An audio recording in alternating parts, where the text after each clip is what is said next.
Hello guys, welcome and good morning with everybody. So please, I'm gonna start passing the attendance in a few minutes. So as usual, my recommendation is to turn on your camera in order to have your attendance.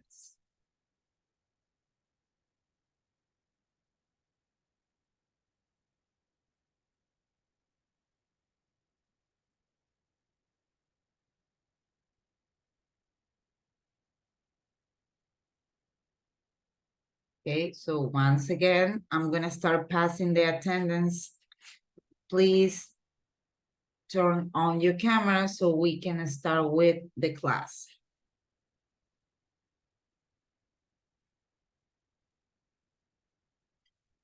Okay, let me share briefly my screen.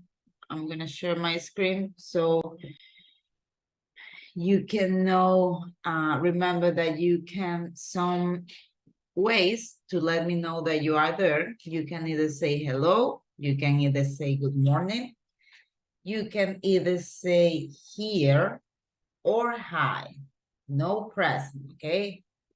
Remember that present is something that we usually use in Spanish and it's not proper to use in English, okay? I'm gonna start sharing my screen so I can see if your cameras are on.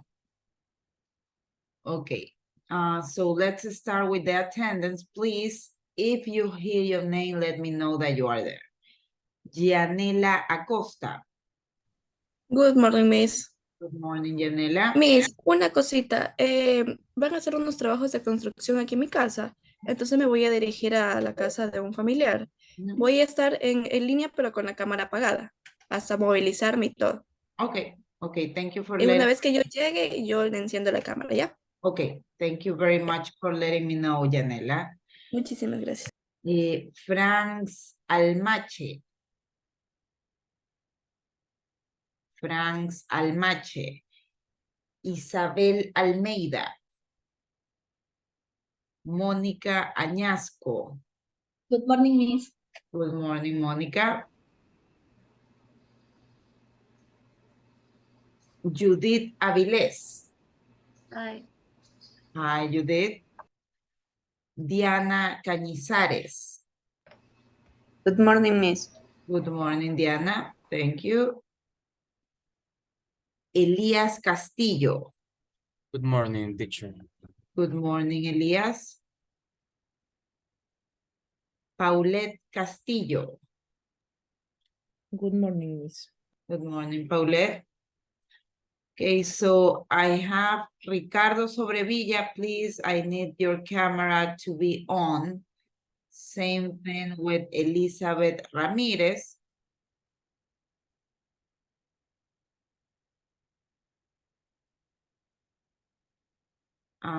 Paulette, okay, Paulette Castillo, Juan Cedeño. Good morning. Good morning, Juan. Kevin Cruz. Good morning, Miss. Good morning, Kevin. Nancy Cruz. Good morning, Miss. Good morning, Nancy. Cristel Díaz. Good morning, Miss. Good morning, Cristel. Melanie Huarco. Good morning, Miss. Good morning, Melanie. Jorge Jara. Jorge Jara. Álvaro Lara. Good morning, Miss. Good morning, Álvaro. Jessica Lima. Jessica Lima. Kenia Miño. Good morning, Miss. Good morning, Kenia. Thank you. Andrea Molina. Good morning, teacher. Good morning, Andrea. Eh, Dayana Miss. Moreno. Miss, Good morning, Miss. no está compartiendo pantalla. Yeah, I know. I'm not sharing the screen because I wanna see if your cameras are on. Okay, I'm gonna share the screen in a moment. Thank you anyways for letting me know. George Núñez. Miss, George me comunicó que se le fue la luz se le fue la luz. Yeah, he also texted me. Thank you. María de Los Ángeles Parra. Good morning, Miss. Good morning, María de Los Ángeles. Elizabeth Ramírez. Good morning, teacher. Good morning, Elizabeth. Eso no fue. Byron Reyes. Byron Reyes. Cristel Saldarriaga. Good morning, Miss.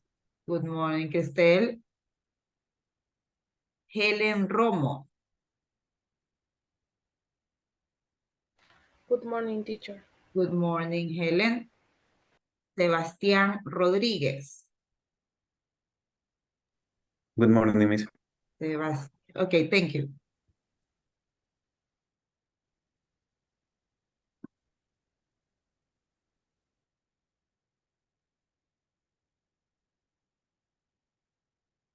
Diana Sánchez.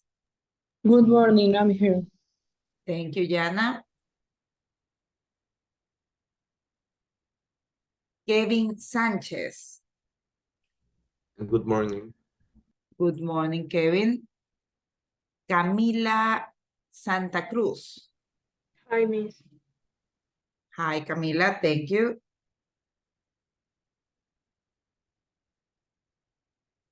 Sandra Santín. Good morning, teacher. Good morning, Sandra. Ricardo Sobrevilla. Good morning. Good morning, Ricardo. Kevin Solís. Good morning, teacher. Good morning, Kevin. Scarlett Takuri. Hi, Miss. Good morning. Hi, Scarlett, thank you.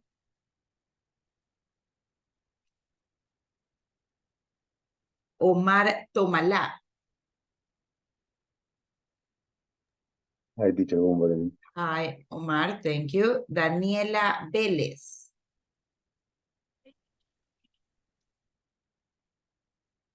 Daniela Vélez. Hi, teacher. Good morning. Hi, Daniela, thank you. Yael Vera. Here, Miss. Thank you, Yael. Marcela Villegas. Marcela Villegas. María Llagos. Hi, Miss. Hi, María.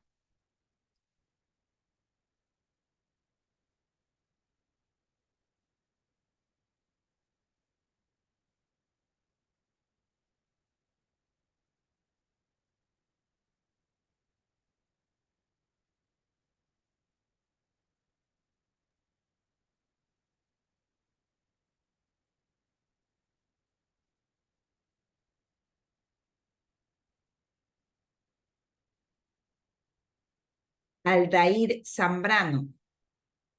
Good morning, Miss. Good morning, Aldair. Justin Zamora. Good morning, Miss. Good morning, Justin. Okay, I'm gonna now share my screen. Please, Isabel, I need that you turn on your camera. En este momento justamente estaba texteando en el grupo que tenemos con los profesores de la Academia de Idiomas. Y bueno, el tema de las cámaras es un constante problema que se trata dentro de este grupo, ¿no? En donde nos indican de que las cámaras apagadas no es aceptable, punto 1. Y tampoco que las cámaras las cámaras tienen que estar mostrando el rostro del estudiante, ¿no? No así, no apagado, no en oscuro, sino que se vea. Simplemente les transmito para que más adelante, como ustedes saben, las clases están siendo grabadas, ¿verdad? Y no solamente las reviso yo, las revisa la coordinación de la academia, las revisa el director, y como para que no tengan problemas más adelante, en donde digan tal estudiante se nota que tiene su cámara apagada o tal estudiante no se le visualiza su cara, por favor se los indico desde este momento para que más adelante no vayan a tener ningún tipo de inconvenientes. ¿Sí? Me hizo una consulta. Kevin, ajá. Y en ese caso, si yo podría hablar con el señor Alfonso por el motivo ahorita que estoy trabajando. No sé si hay una sección de poder tener por rato apagada la cámara. Claro, podrías mandar un email dirigido a mí y también a la academia, podría ser al email de la academia mismo, copiándolo a Alfonso o copiándolo a el coordinador que es Arturo Ramírez, ¿verdad? Con este tema, porque como te digo, yo entiendo la situación, pero si más adelante podría darse de que, mira, tal persona tiene su cámara apagada, no es apropiado que le hayas puesto la asistencia, como para blindarte, podría ser una manera, una alternativa. Sí, porque por ratos ahorita estoy yo escondida hablando por Ok. aquí. Entonces, por eso le digo, no. Entonces tendría que mandar un correo a las 3 personas que te me dicen. Sí, sí, por favor. Ok, listo. Listo, gracias. Ok.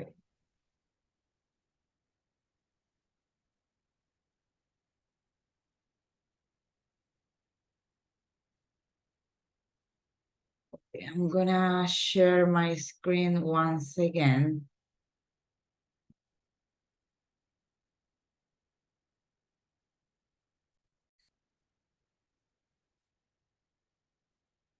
So, Isabel Almeida.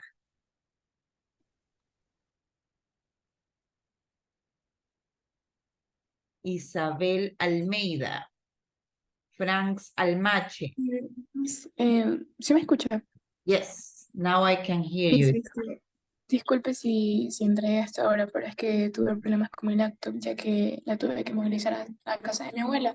Entonces ahí no sé qué le ha pasado. Mi papá ya la está revisando y me tuve que unir por el celular. Por eso Oh, demoré. okay, okay, Isabel, please do not forget to turn on your camera.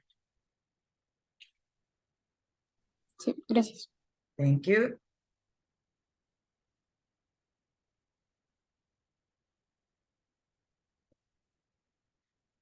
Jorge Jara, Jessica Lima. Okay, George, he has the power then. Byron Reyes. Marcela Villegas. Okay, guys, so let's start with our class. Okay, so yesterday we were covering this topic related to the present perfect, right? That is something that you practice on that worksheet that I assign you guys, so you guys develop that. So as I was telling you today, we will continue working on that. Okay, so let's go once again on unit 4B.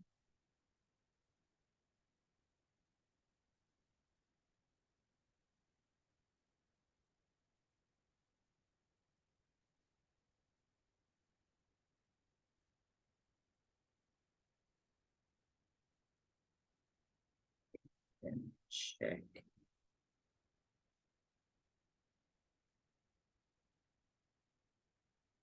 No, I'm sorry, it's 4A. That's the unit that we were previously on. We were gonna go to unit 4B eventually, but right now let's go with unit 4A.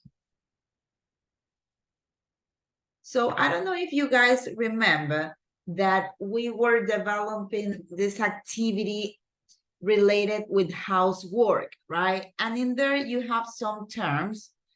Okay, so I'm gonna open an activity, but you are not gonna be able to open this again because basically you guys already developed this activity yesterday. Okay, so I'm just gonna show you this. You don't have to open this. I'm only gonna show you because I wanna that you guys check this, right? In some terms, we have the word do, and in some terms, we have the word make, right? So right now, we are gonna check in which situations we have to use make and in which situations we have to use do. Because basically, they are similar words, right?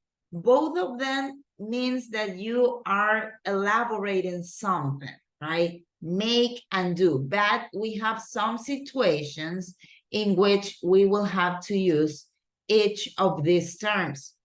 So let me tell you something about this, okay?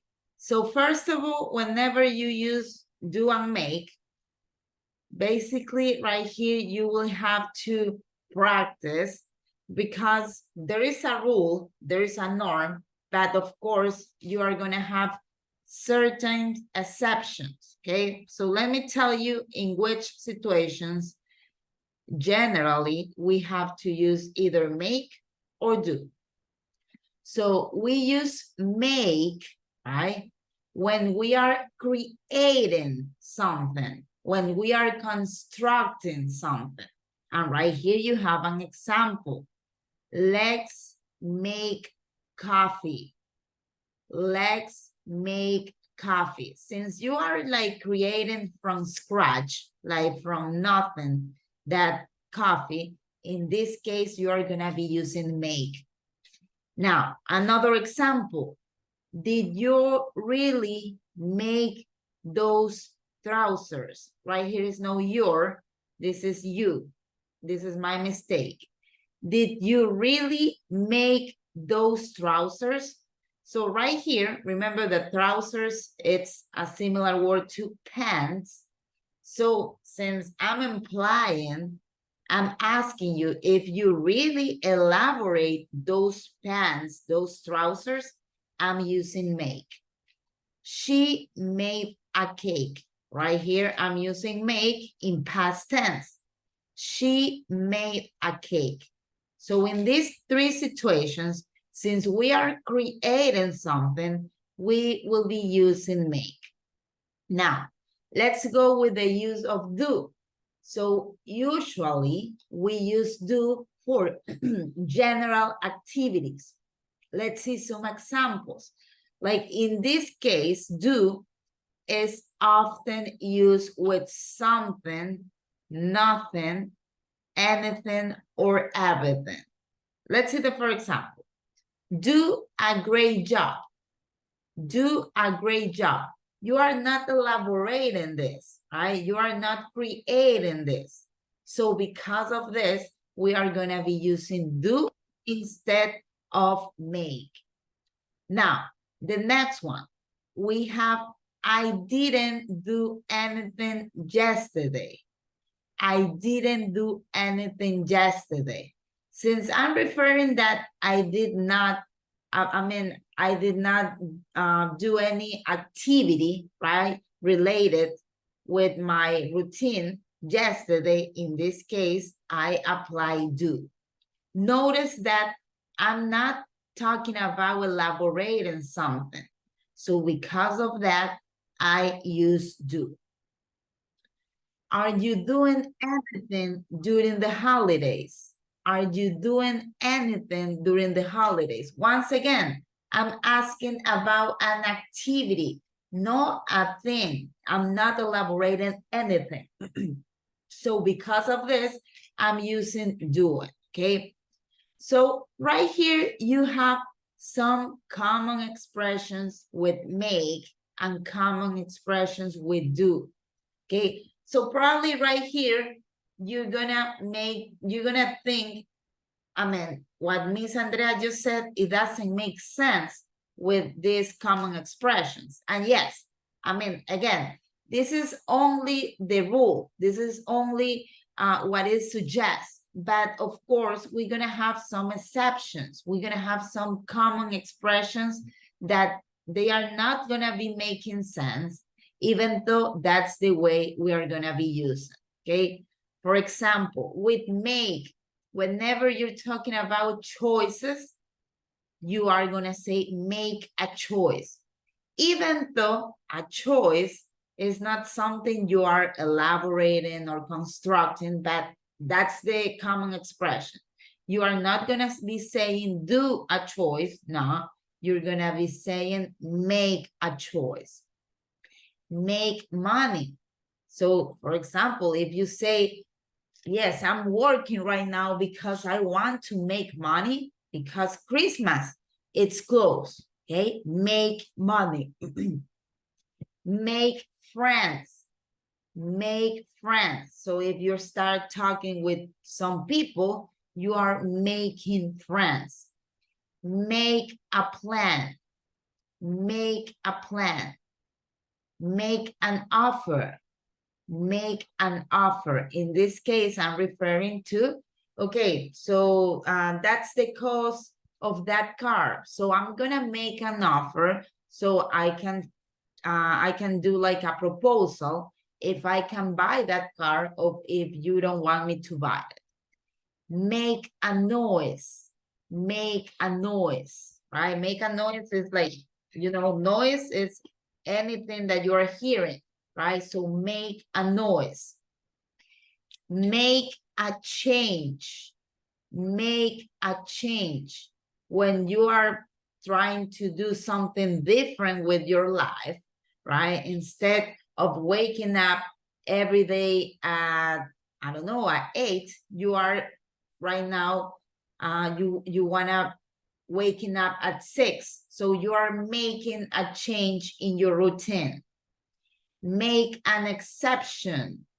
Make an exception. Okay, so usually I'm not allowing to have your cameras off, but I'm gonna make an exception. Okay, so that is an exception. Make a difference. Make a difference. So, hacer diferencia, right? Make the bet. Make the bet. Remember that this is a term that we check on the activity that we developed yesterday. Now, some common expressions with do. Do good. Do good. It's like basically you are being a good person. Do wrong. Let's say, for example, that you are not doing something okay. So, okay, guys, I'm gonna once again ask Isabel Almeida, Aldair, Yanela, please, I need that your cameras be on. Because I'm sharing the screen and I can see that your camera is not showing, so that's why this is the reminder. Do one's best. Do one's best. Hacerlo, dar lo mejor de uno mismo, right? Do one's best. Do a favor. Do a favor. Do harm. Hacer daño. Do harm. Do justice. Do justice. Hacer justicia. Do business. Do business. Hacer negocios. Do damage. Do damage. This is similar, I'm going to say, with do harm. Do damage and do harm, they are similar expressions. They are related to hacer daño. And do one's hair.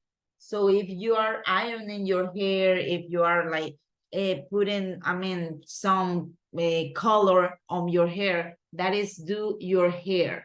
So hacer su cabello sería, o arreglarse el cabello. Do your hair or do one's hair.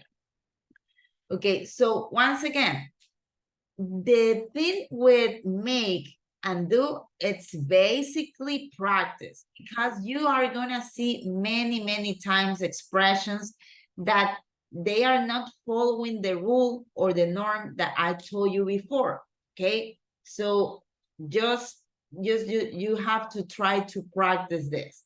And in order to do this, we are gonna do the next activity, this one right here, vocabulary bank 2A.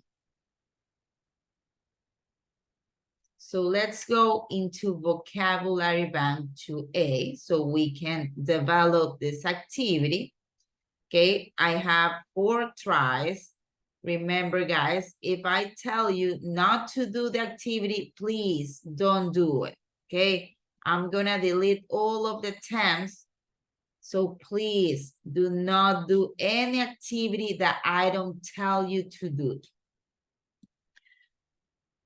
Now, let's go with this activity. And right here, you are gonna find some pictures, and also you are gonna find these phrases, right? So right here, your duty is to choose if it's make or do. You have to try to think it through if it's make occurs or do occurs, okay? So once again, remember that this is only the norm, right? But anyway, there are gonna be exceptions. There are gonna be like common phrases that people usually use, okay? So let's have this. I'm gonna give you 2 minutes to try to think this through, and then we are gonna check, okay?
Okay, guys, I'm so sorry for keeping you guys waiting, but I was trying to solve a problem, an issue related with some students that are not able to join the session because of the power, okay?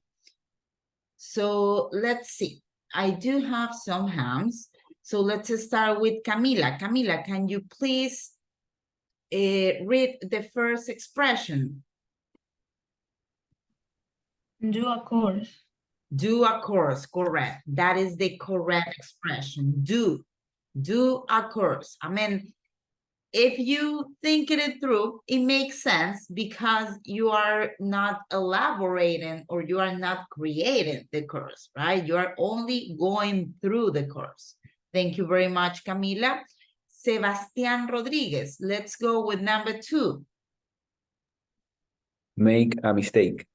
Make a mistake. Remember that we just mentioned this expression, so correct. We use make a mistake. That is the correct one.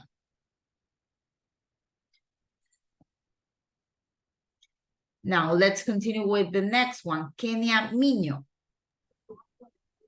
Do an exam. Correct. Do an exam. Whenever you are talking about academic stuff, you are gonna be using do. Same thing as right here, right? Do a workshop, do a homework, do a course, do a level, do a master degree, do a bachelor degree, okay? So in this case, it's correct. Thank you very much, Kenya. Next one, please, Yael. Make a noise. Make a noise, correct. We already checked this, so that is correct. Make a noise. Thank you very much, Yael. So let's continue with the next one, Daniela Vélez. Do a phone call. Do a phone call, okay? So in this case, I mean, even though we are not elaborating the phone call, we are not creating the phone call, it's more appropriate to say make a phone call, okay? That is the expression, okay? Once again, this is about practice, guys, because in some situations, it's not gonna be making sense. En ciertas situaciones, va a haber expresiones que no van a tener sentido el que se use make y no do, ¿verdad? Pero es práctica, es hasta que uno comience a relacionarse y a familiarizarse con el tipo de expresión. So in this case, it's going to be make a phone call. Now, let's go with the next one. Gianna Sanchez, number 6, please. Do housework. Do housework, right? We were checking this term yesterday. So once again, this is correct. Thank you very much, Iana. Number 7, Nancy Cruz. Make friends.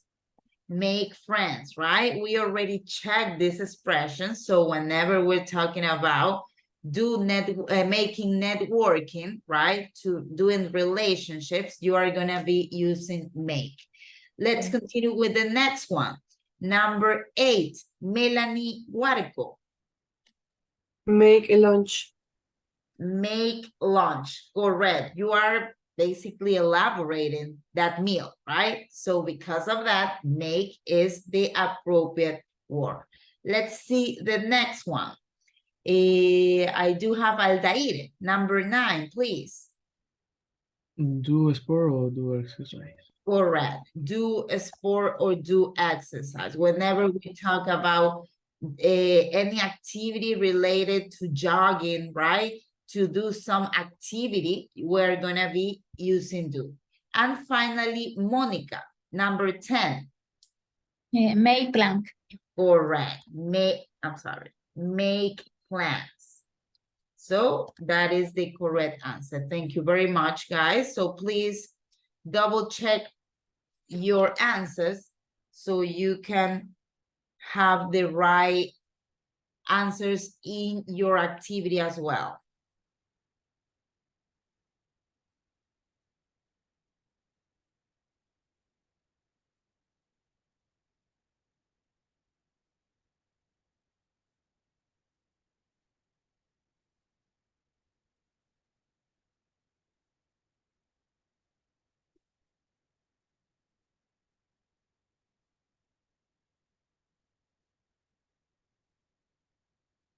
Okay, guys.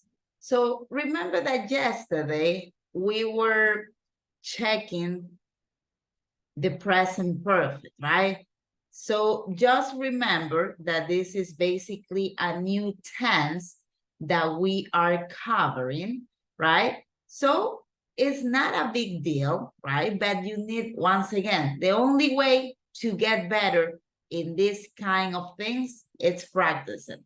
And that is what we will do right now, okay? So we were checking that basically right here, the structure, it's gonna be using the auxiliary, either have or has. And we also have to use the V3 form of the verb. Know the infinitive, know the past tense, but the past participle, okay? So, for example, let me just go right here.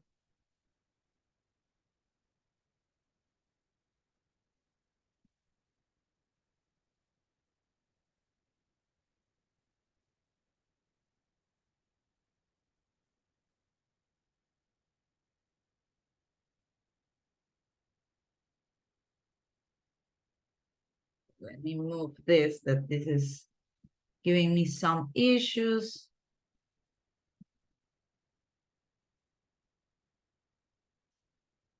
I'm gonna go right here above.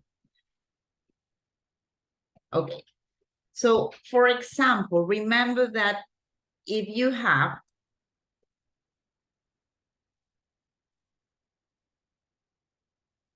and you have, so in this case, you have your subject, right? And you have the verb.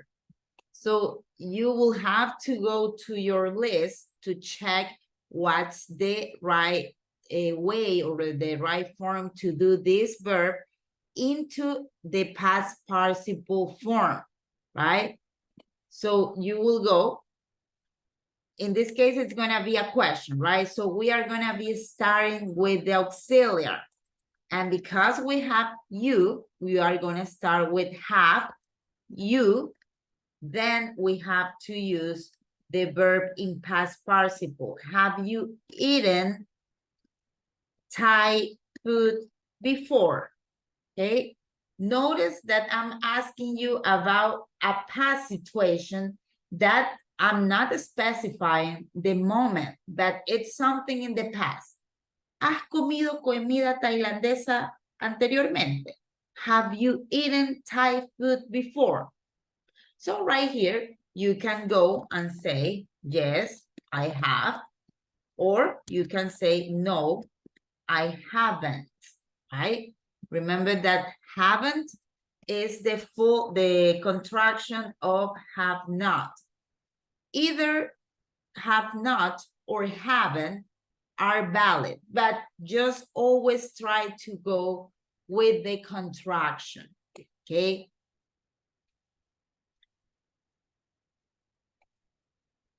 Okay, so now let me give you like a contrast or a difference in which situations we use this present perfect and in which situations do we use the simple past. Let's say that we have this.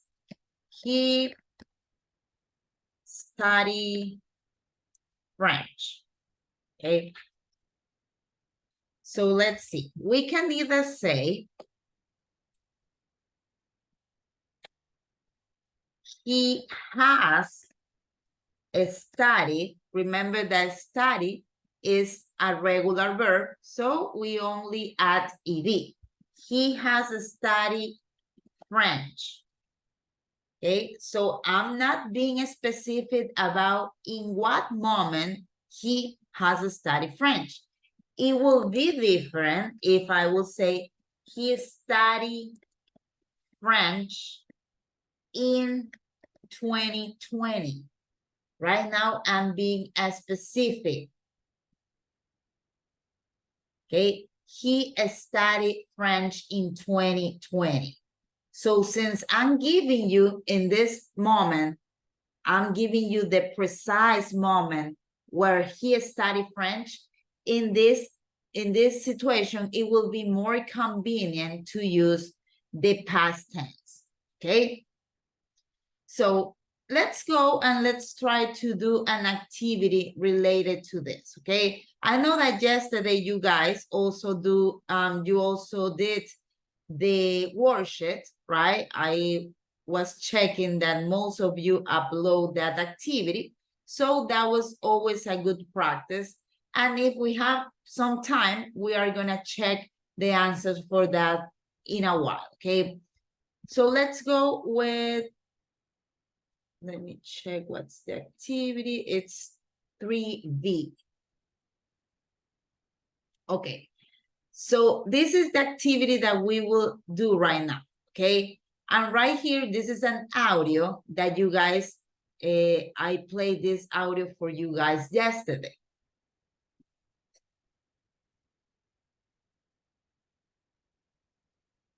Okay, once again, guys, please do not go into any activity if I don't tell you to do the activity, okay? So right here, you have all of these verbs. You have dried, right? This is the original form of dry. You have seen, the original verb form is see. Look is a regular verb. The original verb form is look.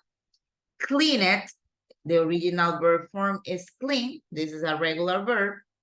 Done, the original verb form is do. Remember, this is an irregular verb. And finally, we have finish it. So the original verb form is finish. Okay, so right here, you have this audio that it's gonna tell you what's the right answer in each of these gaps, okay? So I'm gonna play the audio and you're gonna try to complete the gaps. Let's listen. 2.15. 1. Have you seen my yellow jumper? I can't find it. No, I haven't.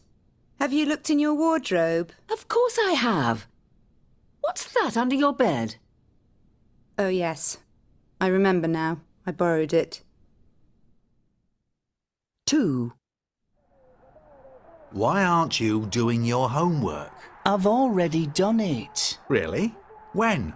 I did it on the bus this evening. 3. Have you finished yet? Nearly. I need the bathroom now. But I haven't dried my hair yet. Well, hurry up then. 4. Can you get a plate for that sandwich? I've just cleaned the floor. Okay. Oops. Oh, too late. Sorry. Okay, guys. So let's see. Daniela Vélez. Daniela, please, can you read the whole sentence? Yeah. Have you seen my yellow jumper? I can't find it. Correct. Have you seen? Okay, that is the first answer. Thank you very much, Daniela. Okay, so let's see. Justin Zamora, can you please go with the next one?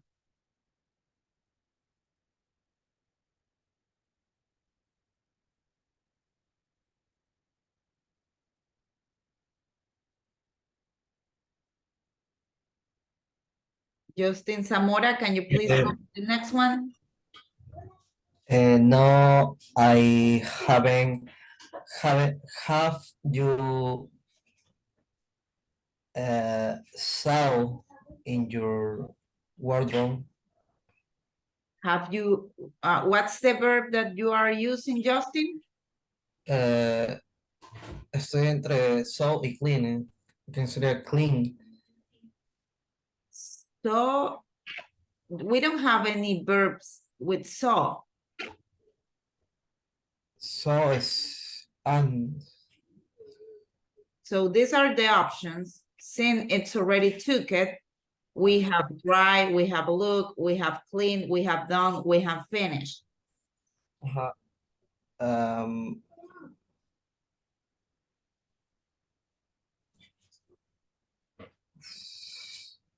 Okay, I'm gonna go with Byron Reyes. Can you please, Byron, tell me the same sentence and the answer, please?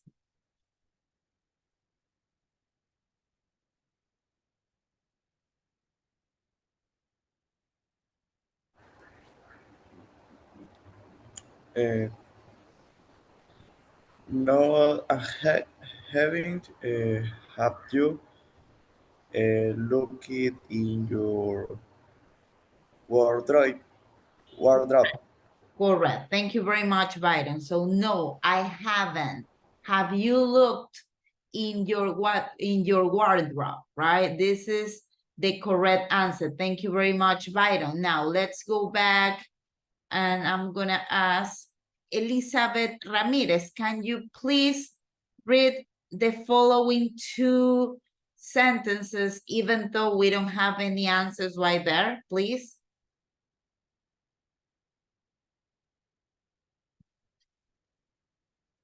We aren't you doing do homework.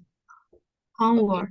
Elizabeth, can you please read this number letter A and letter B?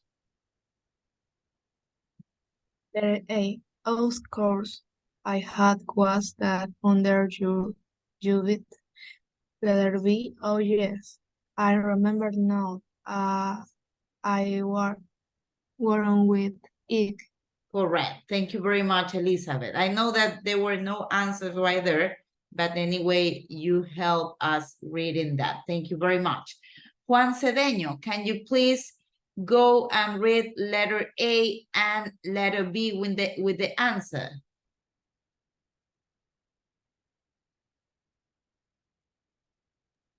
Yes. Why aren't you doing your homework? I've already done it. Correct. Done it. That is the correct answer. Amazing job, Juan. Thank you very much. Let's continue with Scarlett. Same thing, Scarlett. You are going to be reading A and B.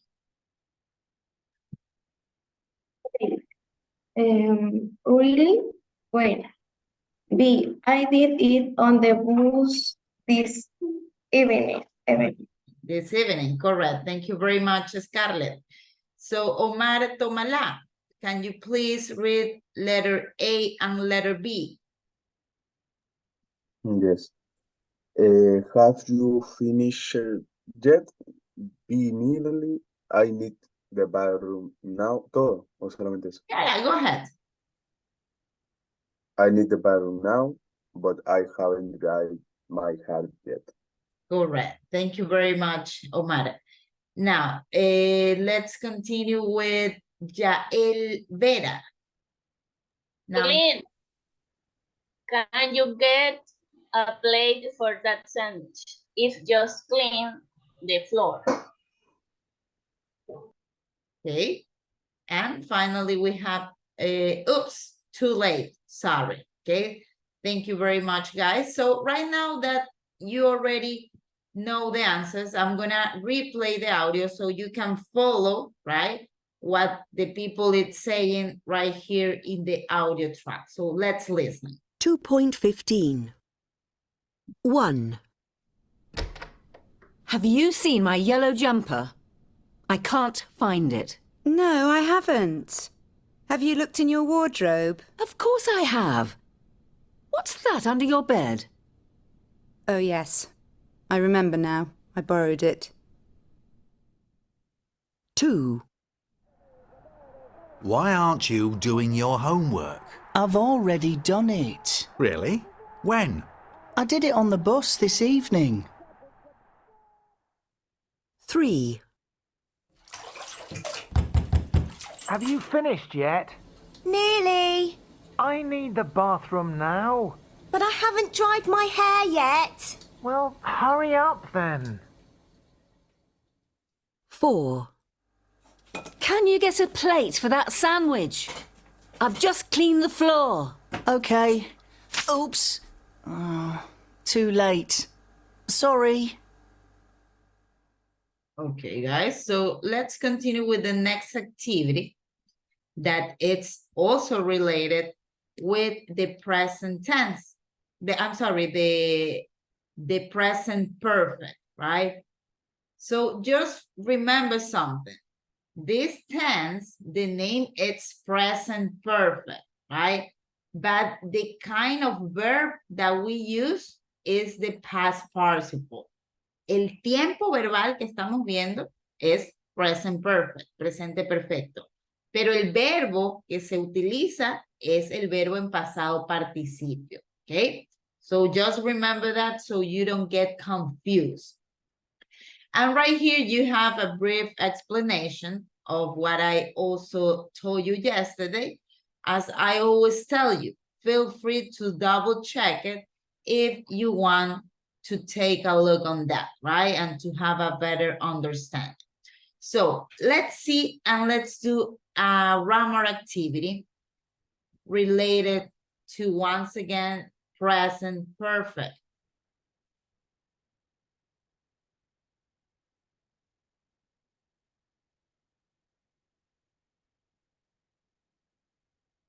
So right here, this is what you have, right?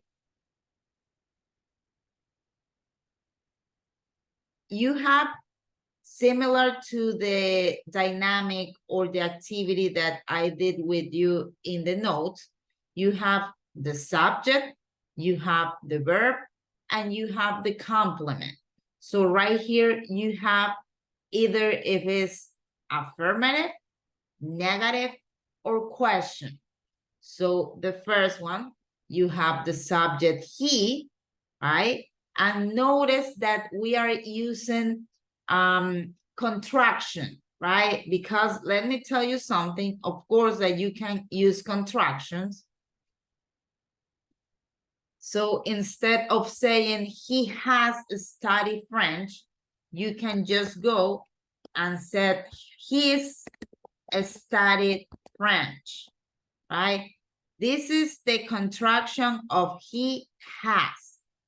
If I will say, I have studied French, I can also go with the contraction and I could say, I've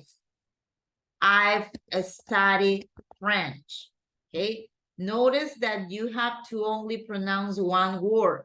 So in this case, you're gonna be going with his, I, right? You can also, of course, go with you have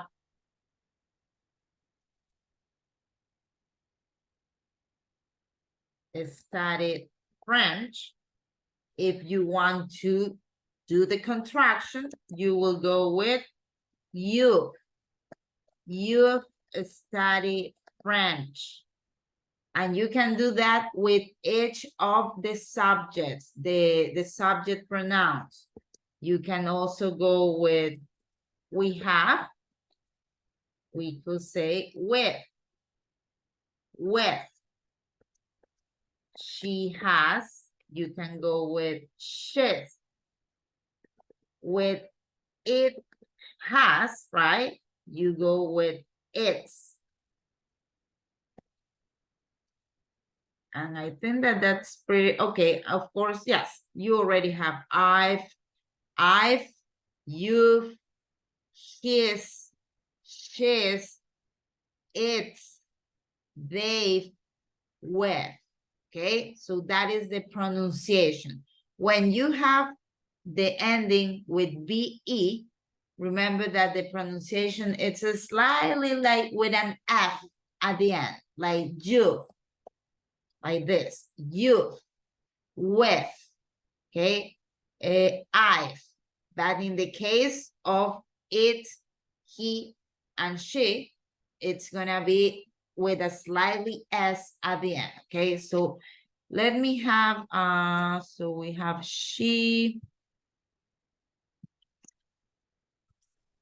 Let me put this in order. So I have, the contraction is I've, you have, the contraction is you've, he has, the contraction it's his, she has, the contraction it's she's, it has, contraction its, they have, contraction they've, and we have, contraction with. Okay, just keep this in mind because you will need this information to develop this, because right here basically the instruction is telling us to do contraction. So we have the first activity, right? The first sentence, and take a look. We have she buy a new jacket. So we're gonna start with she in this case. So my question for any of you guys, do I have to use have or do I have to use has? Has. Correct? So this will be correct. She has, but since we are asking basically to use contraction, we will say she's, right? Remember, she's. Now, we have the verb buy. Buy is an irregular verb. And if you go to your list, you're gonna see that the right spelling of buy is bought. Bought. She's bought a new jacket. Okay, so please do not add any full stop or any question mark, because right here we have all of them. Okay, so right now let's have 2 minutes to do this, and then I'm gonna check the answers with you guys. Okay.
Okay, guys, let's go with your answers. So, Cristel Saldarriaga, how would you do number 2?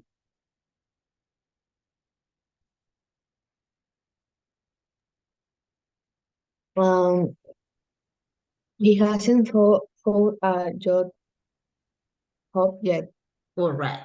He hasn't. Remember that we can do the contraction and this find, it's an irregular verb. So if you go to the list, you're gonna notice that the right verb form is found. He hasn't found a job yet.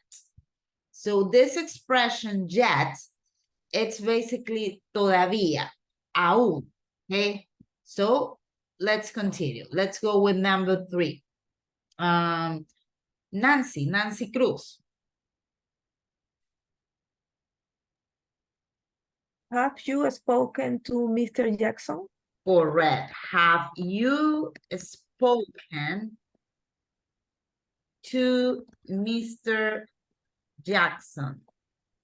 So notice, even though right here, it will be appropriate to have the dot, right? Notice that right here, we don't have any dot, so just go like this, okay? So you can have the right answer. Thank you very much, Nancy. Analia Aviles, can you please go with number 4? We found a fantastic hotel. With, right, correct. Remember, do the contraction, right? Like this, with, right? With, and once again, we have the verb find. So the past participle, it's found. A fantastic hotel. Thank you very much, Analia. Camila Santa Cruz, can you please go with number 5? They haven't finished eating. Correct. They haven't finished. This is a regular verb, so we only add ed, eaten. There you go. Thank you very much, Camila. Gianna Sanchez, number 6, please. Have you seen Peter this morning? Correct. Have you seen Peter this morning? There you go. Thank you very much, Gianna. Let's see. Kenya Miño, number 7, please. Have you done your homework this week? Correct. Thank you very much. Have you done your homework this week? And finally, let's go with Jael Vera, number 8, please. We haven't replied to Mr. Jones' email yet. Correct.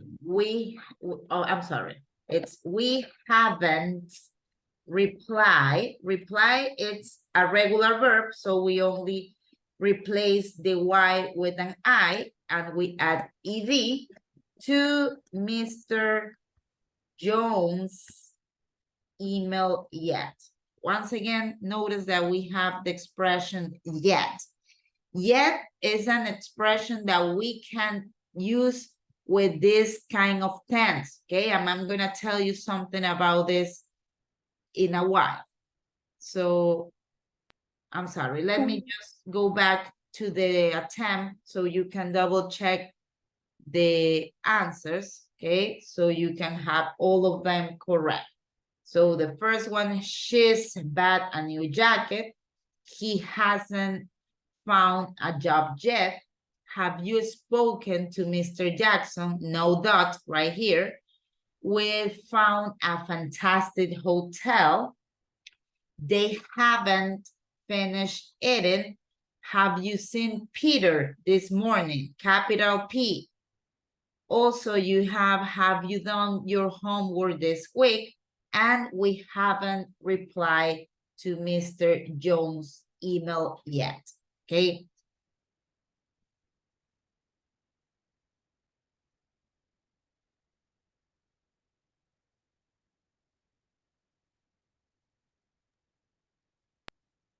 Una preguntita. Yes, Nancy. En la octava, Mr. Jones. Ajá, I'm sorry, I closed it. But, okay, ¿cuál era tu pregunta, Nancy? En la última, Mr. Jones está en el ejemplo, está Jones, S apóstrofo y está la S de nuevo. Así estaría bien. Sí, porque cuando hablamos de nombres, ¿verdad? Como estamos hablando de la propiedad o es el email es de Mr. Jones, ¿verdad? Yo sí puedo repetir. O sea, ahí tengo dos opciones. Cualquiera de las dos opciones es válida. Yo le puedo poner Mr. Jones así, o habrá casos que también se le pueda poner Mr. Jones. Mr. Jones, simplemente el apóstrofe y sin la S. Ambas maneras son válidas. Eso es cuando estamos hablando de nombres, solamente de nombres. Thank you. Thank you. Okay. Miss, yo ahí como que lo puse de otra manera y me hizo, o sea, como que no me la hizo válida. ¿Cómo de otra manera? Así como usted, porque usted dijo que...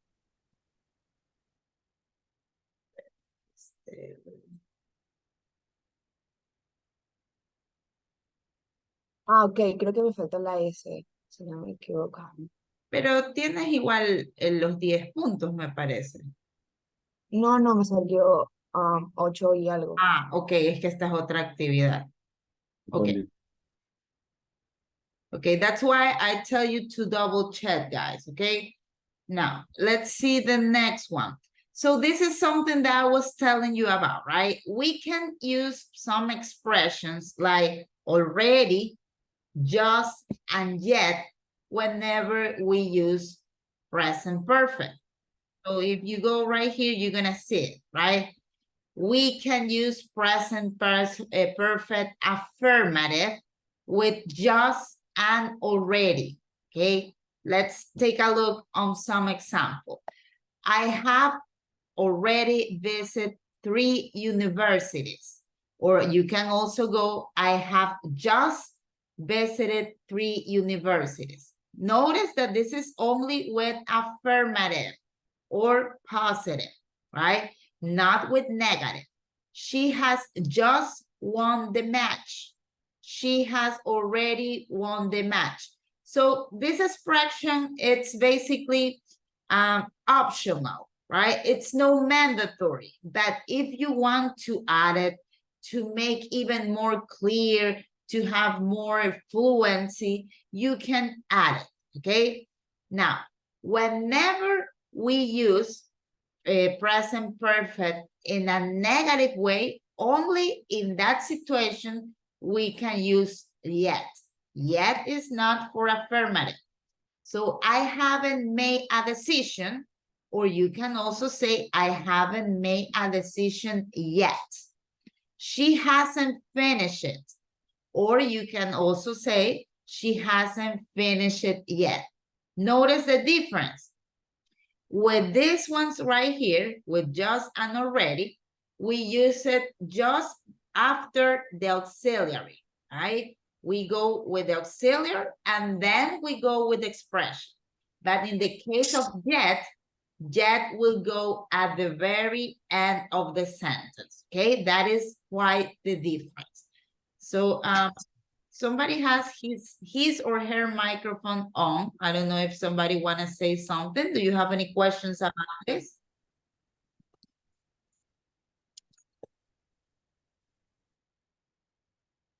Okay, let me just check because I'm hearing a microphone. Okay. Now, we have this activity that is related with these terms that I have tell you right now, right? You remember that you can always go to the notes, so you can have this as a reference. So only a friendly reminder, just and already affirmative and goes after the auxiliary, and yet only for negative and goes at the very end of the sentence.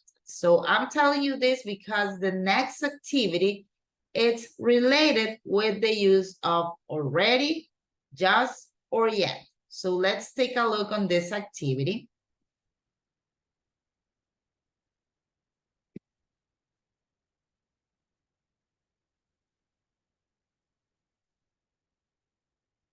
And it's similar to the past activity, right? You will have to choose what's the auxiliary depending on the subject. And right here, you have the term, the word. So notice and remember that depending on the word, you have to put it either after the auxiliary or at the very end.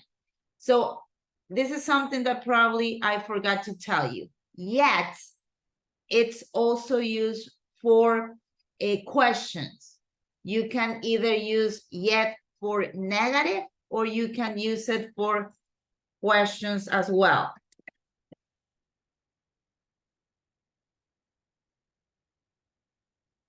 Okay, so, and it's gonna be the same thing, right? We have it right here. I didn't forget, so I didn't scroll down. So right here, you have it, right? You can either use it for questions and they are gonna go to in the very end. Same thing with the negative, okay? So for example, we have the first one. We have, I have, notice right here, have, it's the verb, it's no the auxiliary, okay? So this is the action verb, no the auxiliary. So we have, I have breakfast and just, okay? So Yael, according to you, how would you do this sentence? You have your hand raising. Anybody wants to tell me how would you do number one? Melanie Guarco, how would you do number one? I have just had breakfast. Correct. So remember that we are asking to have, to do the contractions, right? Right here, I'm gonna go with the auxiliary. I have just had breakfast, right? In this case, have, it's the auxiliary. And in this case, had is the verb, okay? That's the difference. This can happen. So just go with the contraction. I've just had breakfast. So you are using the expression right here, okay? So you have 7 sentences. So let's do those remaining sentences and then we're gonna check your answers, okay? 2 minutes.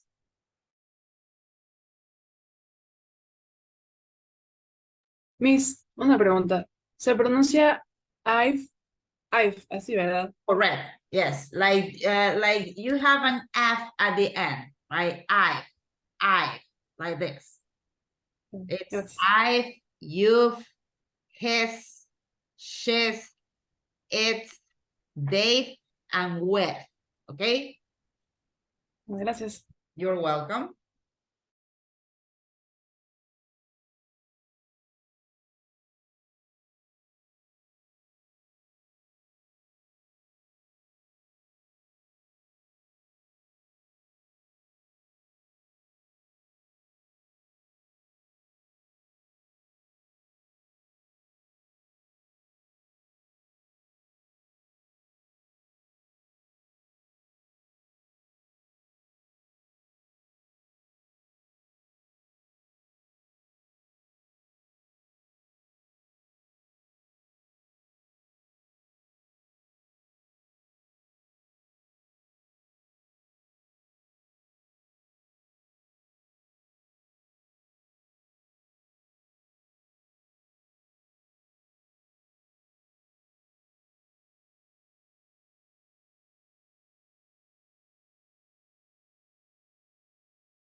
Okay, guys, let's go with the answers. So let's see. Cristel Diaz, can you please go with number 2?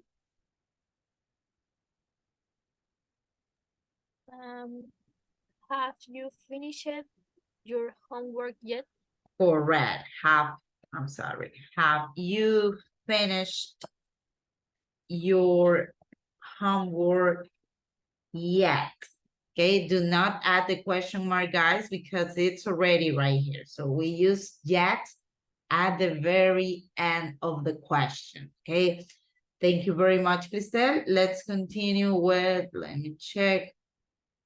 Helen Romo, number 3, please. Okay. The film have already started. Correct. Great job, Helen. So we have the film has already started, right? So since it's already, remember that goes after the auxiliary. Great job, Helen. Let's continue with Sebastián Rodriguez, number 4, please. I have not met his girlfriend yet. Correct. It is correct. I have not met his girlfriend yet. But remember that we are encouraged to use contraction, right? So in this situation, we are gonna go like this. I haven't met his girlfriend yet. Now, let's see. Jael Vera, number 5, please.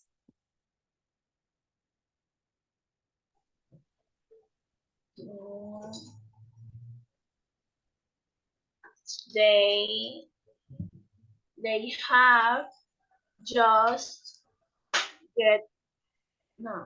got married. Correct. They have just got married. Correct. So once again, this is correct, but remember that we are encouraged to go with contractions, okay? They just got married. Thank you very much. Remember that this is a common verb phrase, right? Because usually we know that marry, it's whenever there is a wife and a husband, right? That the expression got married, it's a really common verb phrase to actually describe the event, right? The action of getting married. Now let's go with number 6, Scarlett Takuri, please. You're too late. He's already gone home. Correct. His, right? He's already gone home. Great pronunciation, Scarlett. Thank you very much. Let's continue with number 7, Juan Cedeño.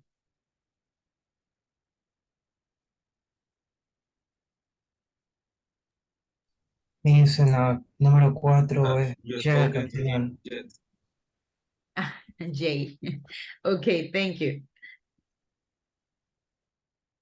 So number 7, please, Juan. Have you spoken to him yet? Correct. Have you spoken to him yet? At the very end, once again, we are using the yet, okay? And finally, let's go with number 8, Sandra Santin. I haven't read his new book yet. Correct. I haven't. In this case, look, if you notice with read, all of them, it's gonna be the same spelling, right? But in present tense, the pronunciation is read. In past participle, it's read. Okay, just like the color, like this. This is how you pronounce.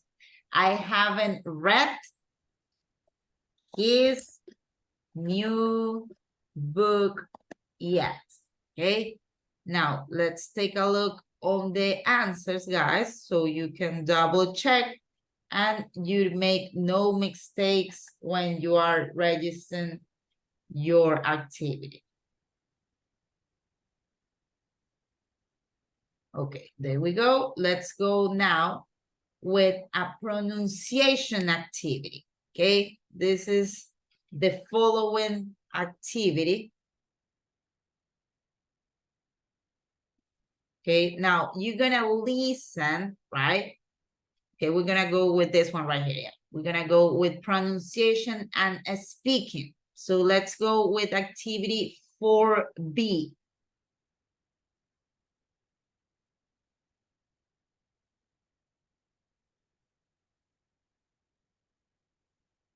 So right here, you have two different sounds, right?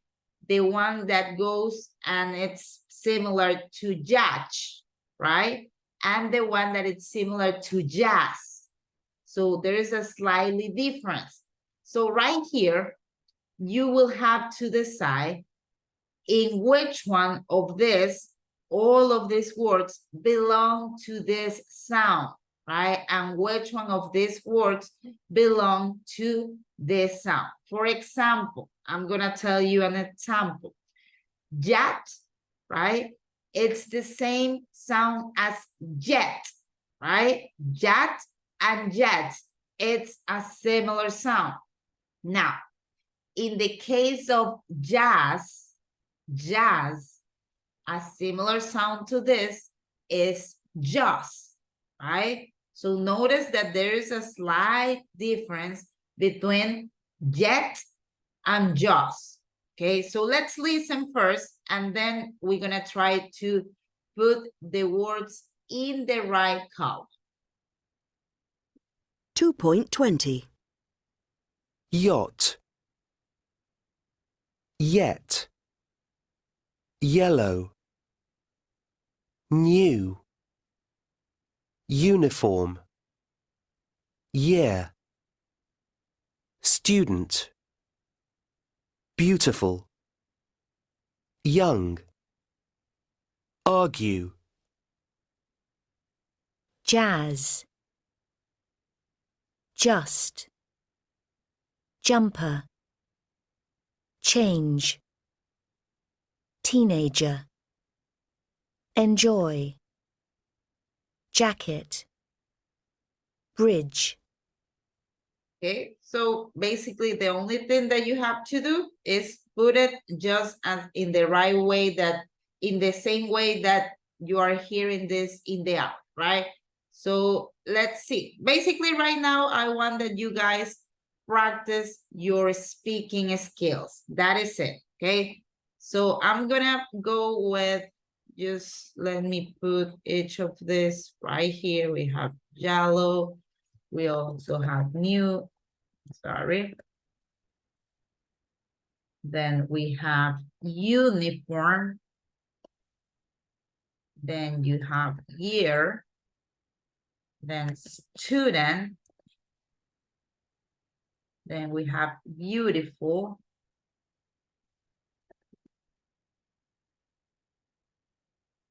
John. And then finally argue. In the next row, it's jumper, change. Then we have teenager. Then we have enjoy. Then jacket. And finally bridge. Okay, now I'm gonna play the audio once again, guys. Check the pronunciation, because I'm gonna ask you to tell me how to pronounce the word, okay? So check the pronunciation. 2.20. Yacht. Yet. Yellow. New. Uniform. Year. Student. Beautiful. Young. Argue. Jazz. Just. Jumper. Change. Teenager. Enjoy. Jacket. Bridge. Okay, So let's see. Elias Castillo, can you please go with the first 3 words? Just pronounce it. Number 1, number 2, and number 3. Okay, number 1, jet. Number 2, yellow. And number 3 is a new. New, correct. Great pronunciation. Thank you very much, Elias. Alvaro Lara, the next 3 words. This one, and this one. Uniform, year, student. Correct. Uniform, year, student. Thank you very much. Now, let's continue with Maria Llagos. Can you please go with the next 3 words?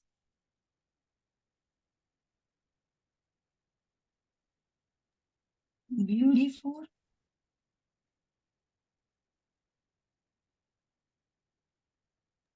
Young.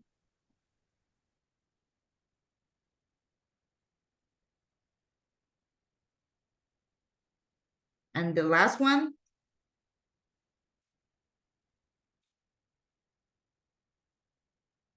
Maria? Beautiful young. And the last one, please? Argo.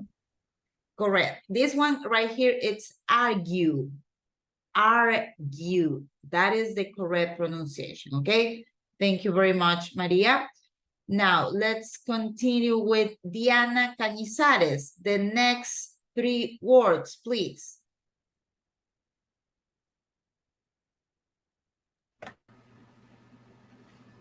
Miss, estaba recién terminando la otra actividad.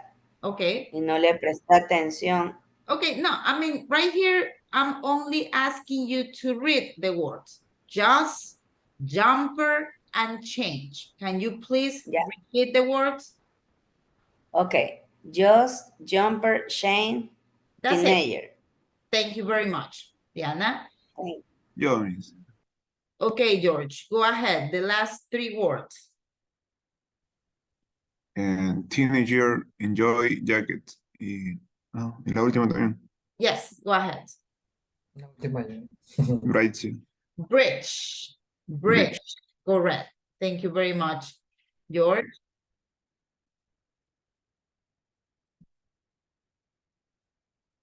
Okay, so please, guys, check that is the correct order of the answers right here. Listen to the first part of them.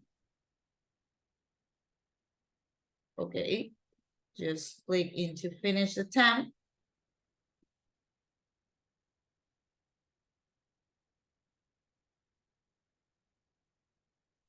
Okay, so right here we have a listening activity. We have 2 activities related with the same audio track.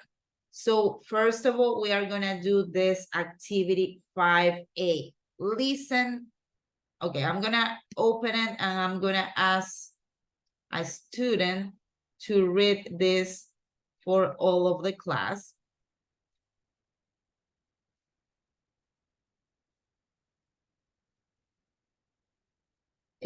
Kevin, can you please read the instruction for this activity? Kevin Solis.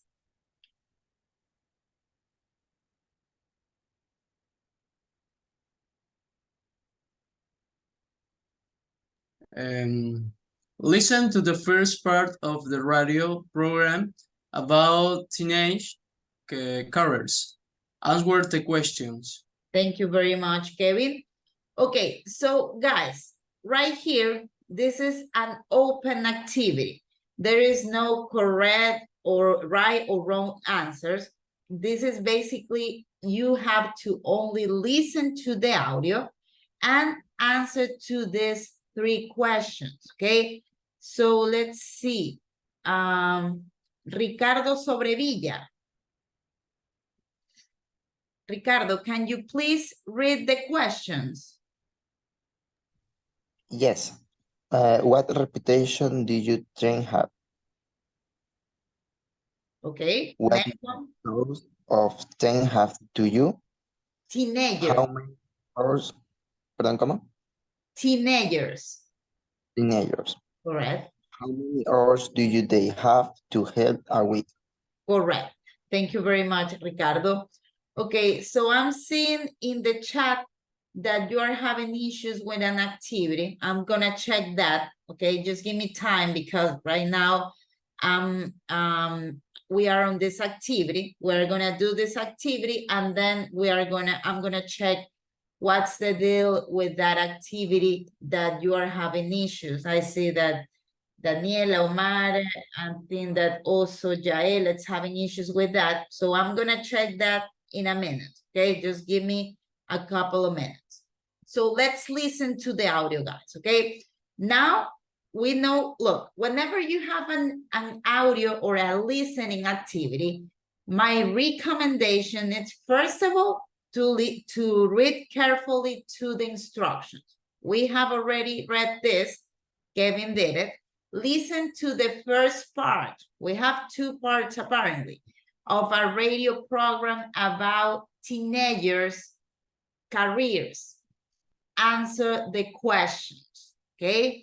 And the 3 questions that you have to answer according to the audio are: what reputation do teenagers have?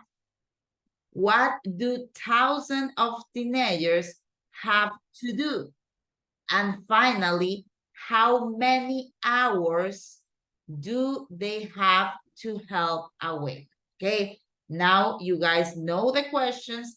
Let's listen to the audio one time, and then in the second time, I'm gonna ask for the answers. 2.22. Teenagers today have a bad reputation. People say that they are lazy and untidy and that they do very little to help their parents in the house. But there are some teenagers for whom this description is just not true at all. It is estimated that there are more than 200,000 teenagers in the UK who have to look after a member of their family, their mother or father or brother or sister. In many cases, these young helpers, or carers as they are called, have to do between 25 and 50 hours work helping in their house, as well as doing their schoolwork. Okay, so that is the first time, okay? I'm gonna replay the audio. And right here, we have this term, okay? That it's mentioning right here. We have carers, okay? So let me tell you something about this. This term comes from the word care.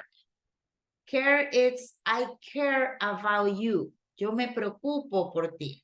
I care, right? I care after you. Como que yo veo por ti.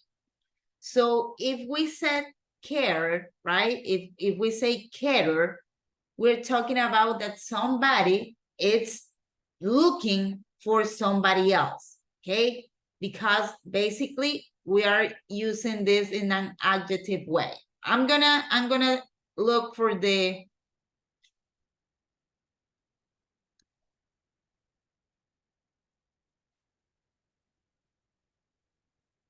okay, take a look. We have a person who has accepted responsibility for looking after a vulnerable neighbor or relative. Usual US and Canadian term, it's also caregiver or caretaker, right? These are similar words. You can either say carer or you can say caregiver or caretaker, okay? So we're talking about teenagers that actually are looking after a vulnerable neighbor or a relative, okay? Remember that when you are hearing the audio once again. 2.22. Teenagers today have a bad reputation. People say that they are lazy and untidy and that they do very little to help their parents in the house. But there are some teenagers for whom this description is just not true at all. It is estimated that there are more than 200,000 teenagers in the UK who have to look after a member of their family, their mother or father or brother or sister. In many cases, these young helpers, or carers as they are called, have to do between 25 and 50 hours work helping in their house, as well as doing their schoolwork. Okay, so I'm gonna give you 2 minutes, guys, so you can replay the audio by yourself and you can answer to these 3 questions. What reputations do teenagers have? We have this in the first part of the listening audio track. What do thousands of teenagers have to do? And how many hours do they have to help away? Okay, let's have 2 minutes and then we will check the answer.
Miss, sorry que a veces se me apague la cámara, es porque estoy compartiendo en mi celular los datos a mi laptop porque no sé qué le pasó al router y pues nada, solo eso, quería comunicar eso porque no quiero que se malinterprete como que estoy o no estoy, pero sí estoy, sí estoy.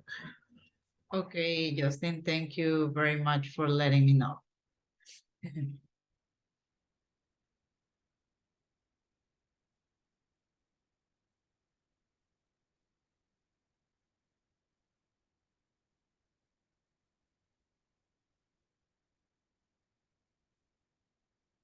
Okay, guys, so let's listen this, right? And if somebody has the answer for each question, please feel free to raise your hand. Now, there's a lot of information that they are mentioning right there. I don't need like a really elaborate answer. You can go just really precise and really brief about the answer. Okay, so let's try to get what's the answer for the first one. 2.22. Teenagers today have a Okay, so right here, you're gonna listen, you're gonna be hearing the reputation that a teenager have, okay? Teenagers today have a bad reputation. People say that they are lazy and untidy and that they do very little to help their parents in the house. Okay, so anybody would like to tell me what's the reputation that teenagers have? Any volunteer that can raise the hand? Melanie Huarco, okay, so according to you, what's the reputation that teenagers have? They have a bad reputation because people say they are lazy. Correct. They are mentioned that they have a bad reputation, right? And also, as Melanie said, they are lazy and they are mentioning another adjective. They are saying that they are untidy. Remember that yesterday we checked the term tidy, right? Tidy up, tidy up. So the term untidy is to refer to somebody that it's a bit messy. Not Lionel Messi, messy, desordenado, right? So that is untidy. So that is the reputation that teenagers have according to the audio track. Okay, great job, Melanie, great catch. Let's see the next question. But there are some teenagers for whom this description is just not true at all. It is estimated that there are more than 200,000 teenagers in the UK who have to look after a member of their family, their mother or father or brother or sister. In many cases, these young helpers, or carers as they are called, Okay, so what do thousands of teenagers have to do? Any volunteer?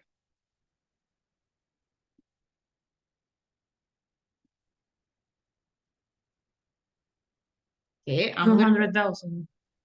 Yeah, I mean, 200,000. I'm sorry? 200,000.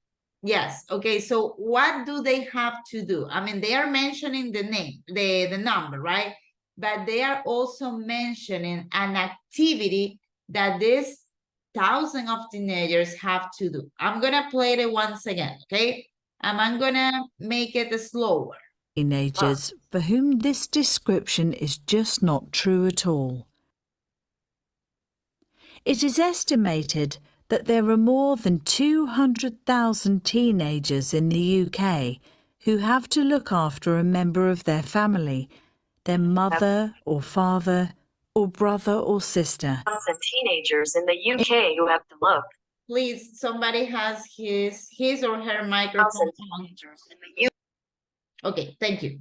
So according to any of you, what does those thousands of teenagers have to do? Because first of all, they are saying, yes, they have a bad reputation. They are lazy. They are untidy, right? But not all of the teenagers are like that. There are thousands of teenagers that they are different. So were you able to catch what's the activity that they are doing? Carriers. Yes, correct. They are basically the word that I told you, right? They are carers, right? Because of this, they look after, and we have they look after a member of their family, right? That's what they're saying. Look after, it's like basically taking care of somebody. Look after, it's cuidar de alguien. So you can either say look after, you can also say take care, okay, of a member of their family. I mean, of course, there are many and many teenagers that they are lazy, they don't do any housework, they just keep playing video games and that's it. That there are thousands. I mean, right here they are mentioning 200,000, but the expression right here, 1,000, it's to basically saying that there are a lot of teenagers, right? They don't fit with this description. They look after a mother, their father, okay? Let's listen this part once again. There are more than 200,000 teenagers in the UK who have to look after a member of their family. See, they have to look after a member of their family. Their mother or father or brother or sister. Their mother, their father, their brother, or their sister. In many cases, these young helpers, or carers as they are called, have to do between 25 and 50 hours work helping in their house, as well as doing their schoolwork. Okay, so how many hours do these teenagers have to help in a week? Sebastián Rodríguez. Between 25 and 50 hours. Correct. So you can either say 25 to 50, or you can just go with 25 to 50. Okay, that is the right answer. Thank you very much, Sebastián. Now that you know the answer for each of them, I'm gonna replay the audio, so please try to follow the answers with the audio track. 2.22. Teenagers today have a bad reputation. People say that they are lazy and untidy and that they do very little to help their parents in the house. But there are some teenagers for whom this description is just not true at all. It is estimated that there are more than 200,000 teenagers in the UK who have to look after a member of their family, their mother or father or brother or sister. In many cases, these young helpers, or carers as they are called, have to do between 25 and 50 hours work helping in their house, as well as doing their schoolwork. Okay, now remember that this is an open activity, so there is no wrong or right answers. You just have to answer in a way that probably you can just copy these answers, but right here you are not gonna receive any kind of grading, okay? So just check that is the answers that we actually got. So let's continue with the next activity that it's also related with a listening practice. So we are going to do this one right here. I'm sorry, no, this is another one. This one right here, 5C, okay?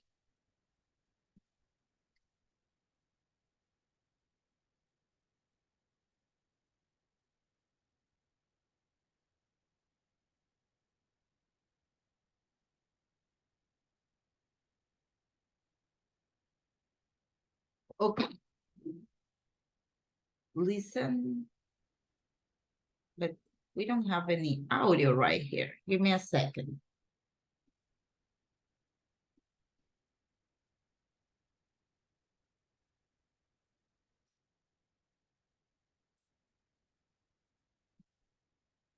Okay, no, I mean, apparently we don't have the audio, so we cannot do this activity. We're just gonna skip this, okay? So it's 11:13. Since we need to cover another unit, right now we're gonna have a quick break, okay? We're gonna have a quick break until 11:13, and then we continue with the class, okay? So I see you in a bit. Ya les abrí las actividades a los estudiantes, o sea, puse un segundo intento en las dos actividades que estaban requiriendo, ¿ok? Para que las puedan volver a hacer. Gracias. Thank you. Okay, you're welcome.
Okay, guys, so let's restart with our class so we can continue with the next unit.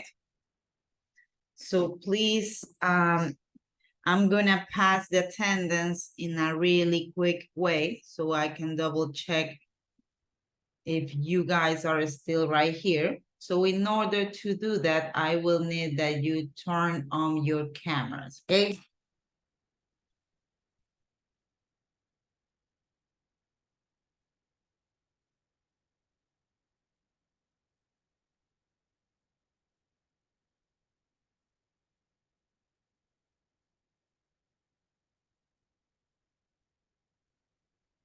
Okay, so I'm gonna start passing the attendance. Please, guys, I need that your cameras be on so I can properly check that you are there. So, Yanela Acosta.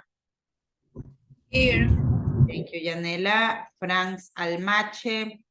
Isabel Almeida. Isabel Almeida. Mónica Añasco. Hi. Hi, Mónica. Judith Avilés. ¿Me escucha? Here. Yes, now I hear you, Isabel. Thank you. Sí, disculpe, estaba conectando los audífonos. Ahora prendo la cámara. Okay. I'm here. Thank you, Isabel. Diana Cañizares. Here. Thank you, Diana. Elías Castillo. Here, teacher. Thank you, Elías. Paulette Castillo.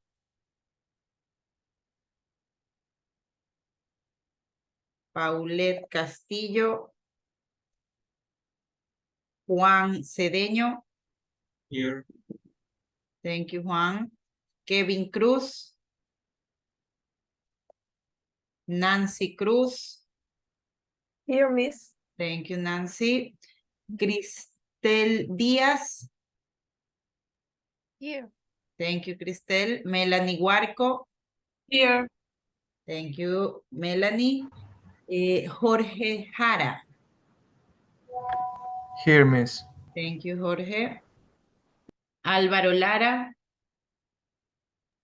Here, Miss. Thank you, Álvaro. Jessica Lima.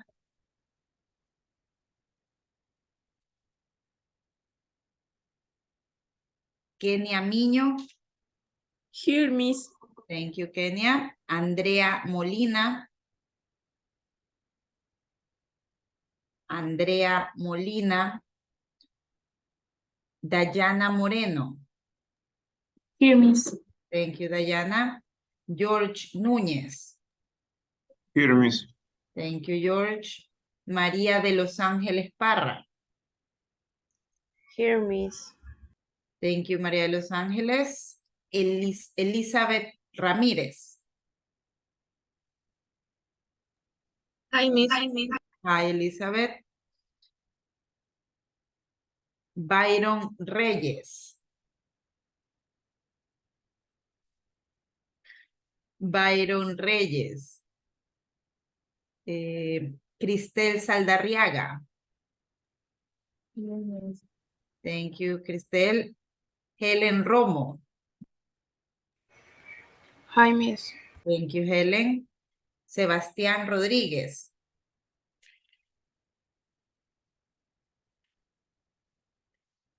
Sebastián Rodríguez. Diana Sánchez. Here. Thank you, Diana. Kevin Sánchez. Kevin Sánchez. Camila Santa Cruz. Hi, Miss. Thank you, Camila. Here. Kevin.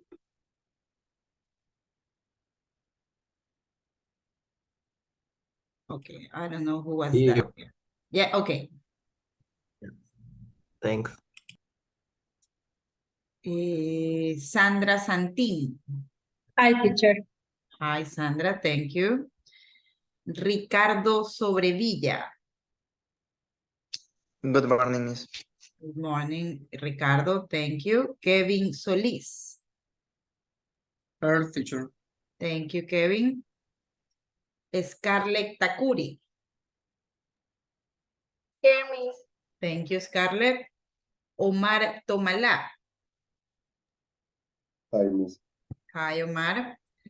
I was laughing because Omar, I saw you that you were doing like something like this before. I was checking the screen, so I was kind of laughing. Daniela Vélez.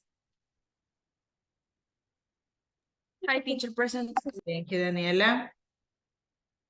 Yael Vera. Here, Miss. Thank you, Yael. Marcela Villegas. Hi, Miss. Thank you, Marcela. María Llagos. Hi, Miss. Thank you, María. Aldair Zambrano. Aldair Zambrano. Justin Zamora.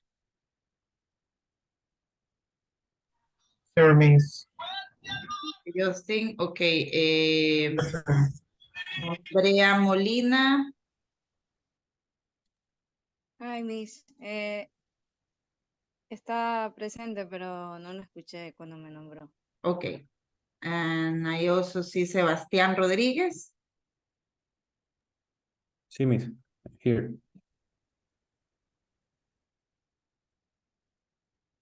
Okay, guys, so let's continue. Miss, Yes. Miss Paulette Castillo, I'm here. Okay.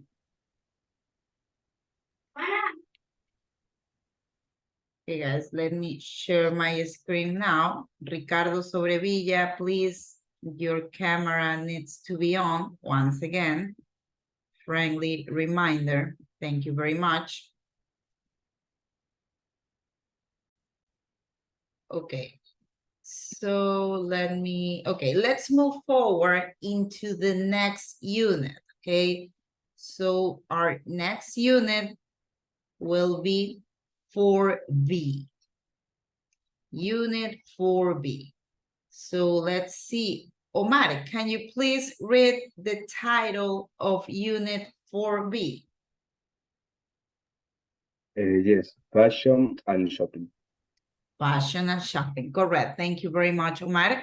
So right here into the 3 sections, Yael, veo que me estás pidiendo que reactive la actividad. Ya lo hice. Ya reactivé actividad grammar 1A and 1B. So please double check. Miss, lo que pasa es que saqué menos de la otra vez. Okay, I'm so sorry. I cannot do anything else. Okay, so I already gave you 2 chances. So please, okay? Now, I'm going to continue with the content. We have the grammar section right here. We are going to do that comparison, right? When do we have to use present perfect and when do we have to use past simple? Okay, because they are really similar tenses. So right here, we're going to do a practice about that. Also, in the vocabulary section, we will check vocabulary related to shopping. And finally, into the pronunciation section, we are going to check some words when they have C and CH, such as chemistry, chic. Okay, we're going to check that later. So the first activity will be related with reading content. And before we go to the activity, let's see it right here, okay? Because we also can go right here. Remember that you have access to this book. It's in the internet. If you want to download it, feel free to do it. So the activity that we will develop is this one, reading 1C. So let's go ahead.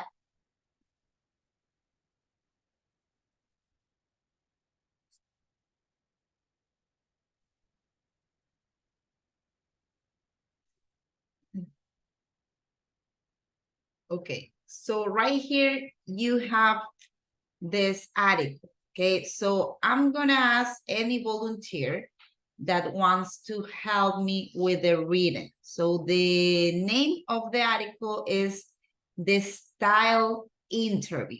Okay, amazing. Thank you very much, Sebastian. So Sebastian, you are gonna read from, this is the introduction, okay? You are gonna read for the introduction, Sebastian. Go ahead.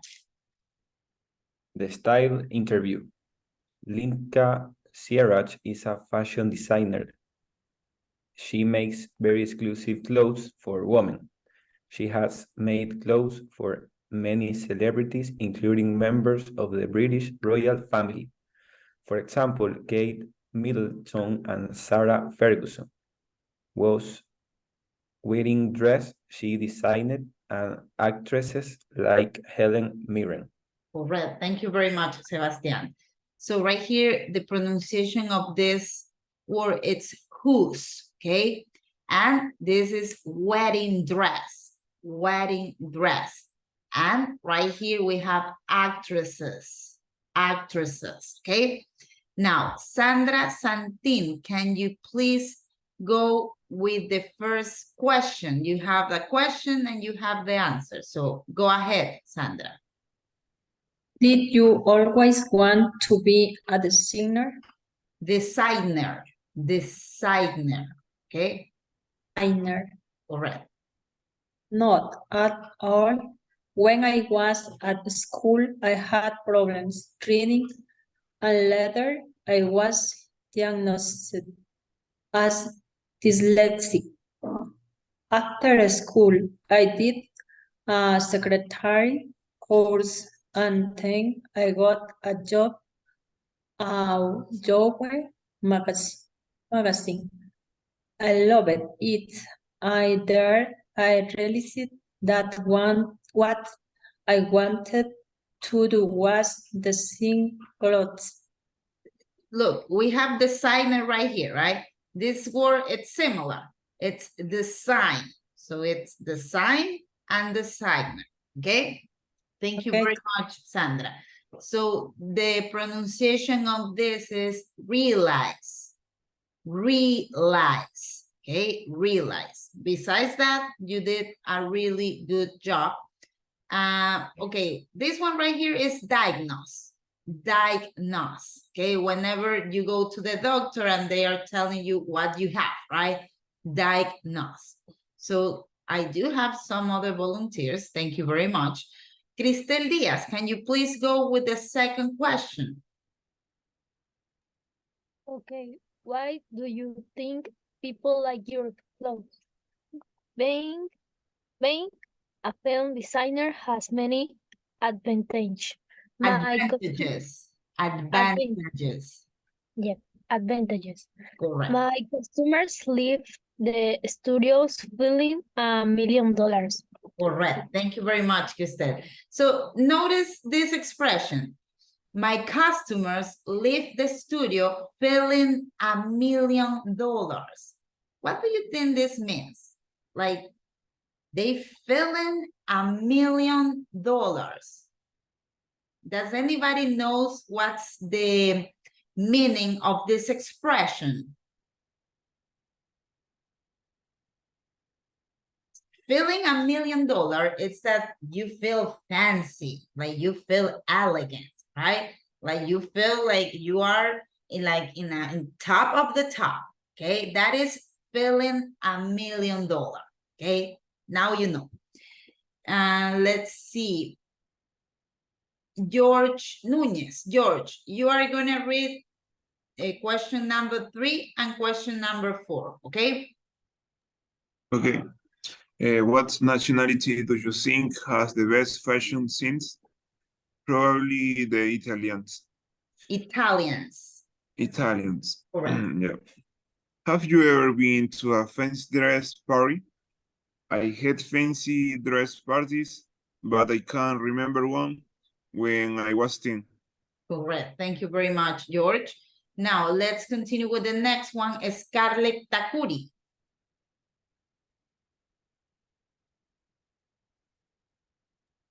What did you go ask? My mother made me and my younger sister dress as a brave and pretty worm. I was the pretty worm. Okay. This is bride. Bride. Remember, a bride, it's before you are a wife, right? So a bride is when you are wearing a wedding dress, okay? A bride and groom, it's the future to be husband, right? So let me just go so you can picture what I'm saying.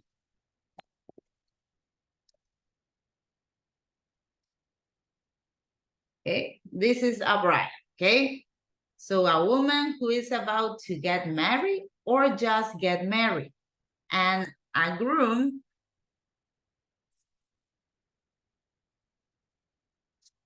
of course, it's this guy right here. When marrying the bridegroom's future spouse, a female, it's usually referred to the bride, okay? Bridegroom is typically attended by a best man and groomsman, okay? So remember that when you want to double check any word, you can always go to Google. Now, we have the next one, Juan Cedeño. Can you please go with the next question? Have you ever met someone who was wearing exactly the same as you? Never, thank goodness. I'm lucky because I can choose from a large selection of our collection each season.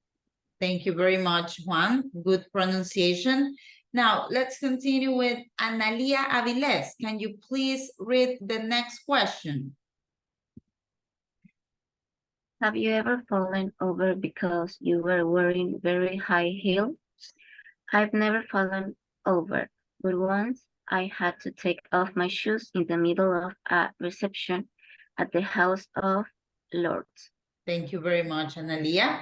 Now, let's continue with, let's see, Jorge Jara. Can you please read the next two questions? This one right here and this one right here.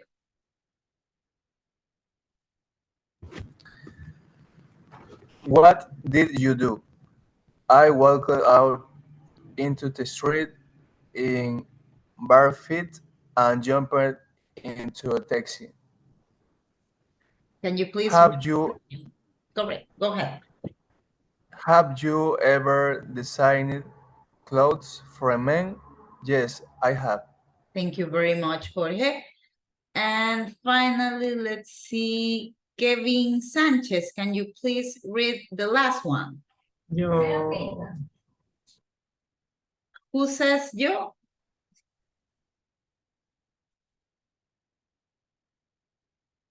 Me, yo puedo leer. Who is speaking to me right now? Camila. Camila, okay, go ahead. When was it? It was when I was studying at the London College of Fashion. I designed my first men's wear collection, shirts, trousers, and leather jackets. He didn't need to buy any clothes that year.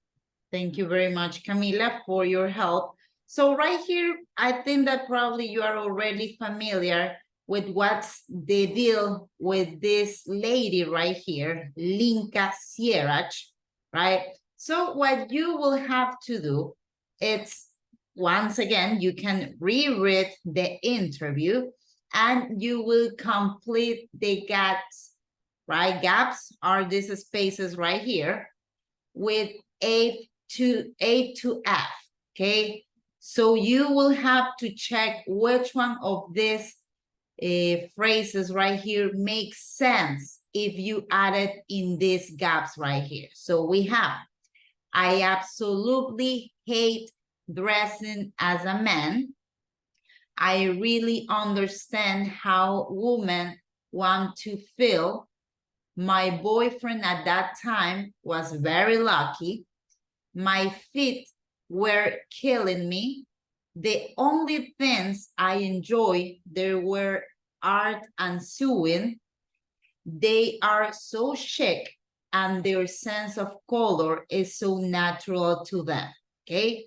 So please, I'm gonna give you 2 minutes so you can try to make it sense where to put each of these phrases into the gaps, okay?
Okay, guys, let's see if you already have the answer for this. Okay, so for example, for the first one, we are talking about the question, do you always want to be a designer, right? So my question is, for any of you, which one do you think is the correct phrase that should be right here? Anybody would like to tell me?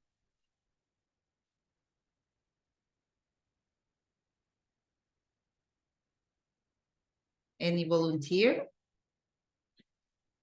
So, Jana. Okay, so Jana, according to you, which one of all of these phrases go into the first paragraph? The only things I enjoyed there were art and sewing. Correct. That is correct. The only things I enjoy were art and sewing. Sewing, it's this, right? When you take, right, and you are basically sewing clothes, right? That is sewing. So thank you very much. That is correct. So let me check how will I do it right here. So it will be E right here. Now, let's see what about the next one. We have, why do you think people like your clothes? Which one do you think it's an appropriate phrase to add into this paragraph? Nancy. Number 2 is B. Yes, correct. Can you please read it? I really understand how women want to feel. Correct. That is the one that makes sense. Thank you very much, Nancy. Now, we have the next one.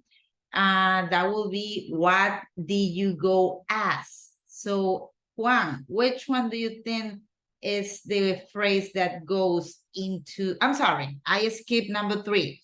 What nationality do you think has the best fashion sense? So which one do you think is the correct answer right there, Juan?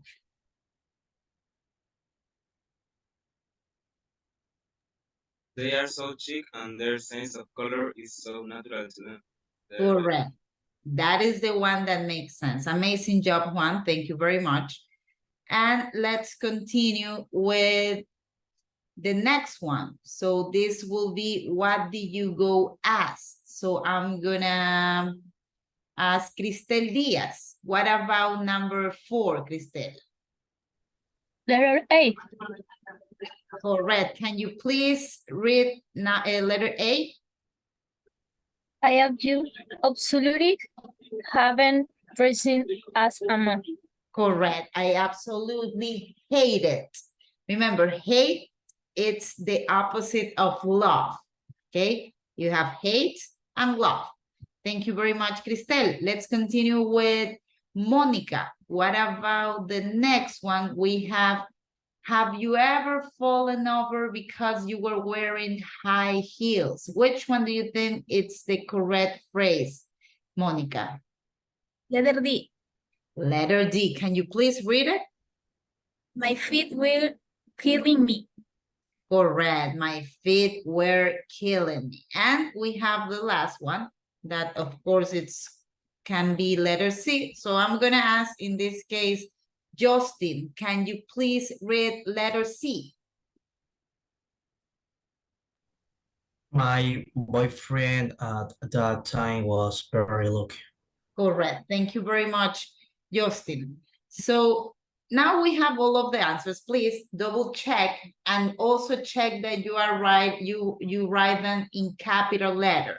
No like this, but with capital letter. Okay. It's E, B, F, A, D, and C.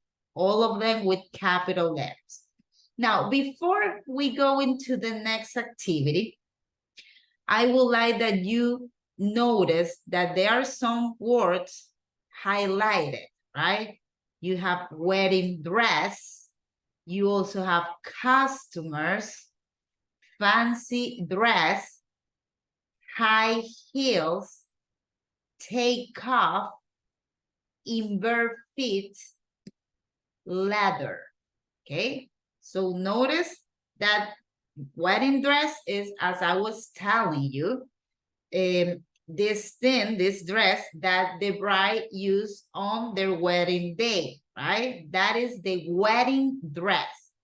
Customers, it's all of you, besides to be students of La Academia de Idiomas, you are also customers, right? Clients, that is basically customers. Fancy dress. So the word fancy describes like being really elegant, right? Being really luxury, like elegant, okay? That is fancy. High heels. I don't like high heels particularly. These are high heels. Whenever you have all of these heels like really high, okay? These are high heels. Take off, it's whenever you remove something, okay? Remove something. In bare feet, that is the expression to refer whenever you take off your shoes, right? Bare feet, when you are not using sandals or sneakers and you are just going into your bare feet, okay? And leather is this texture, right? This textile. Leather is cuero, okay? That is leather. So notice all of those words because we are going to be asked about them later. Now, let's continue now with the next activity.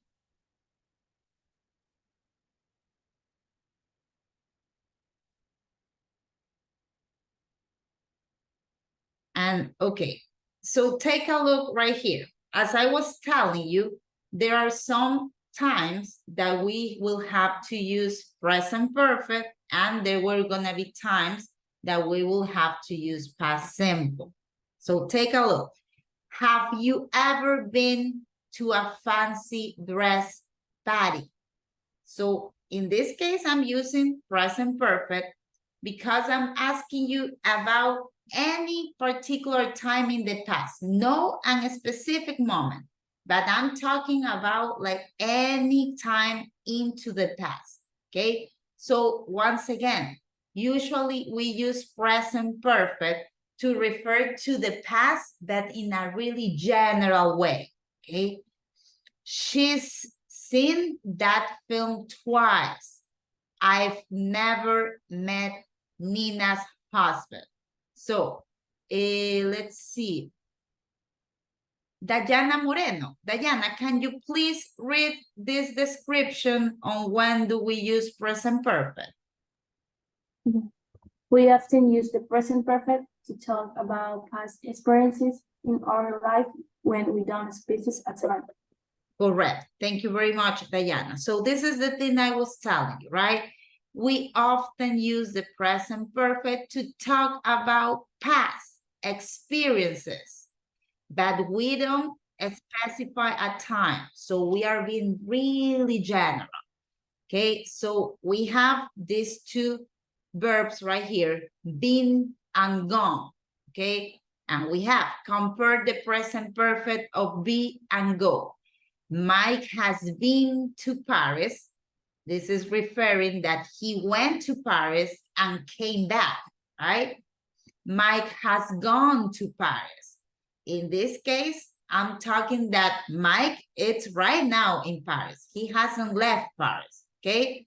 So both of them make sense, but remember that since you guys are learning English, they use the appropriate use of each of these verbs, depending on the situation, will make you sound better, okay? So this is only like a note that you probably will have on mind.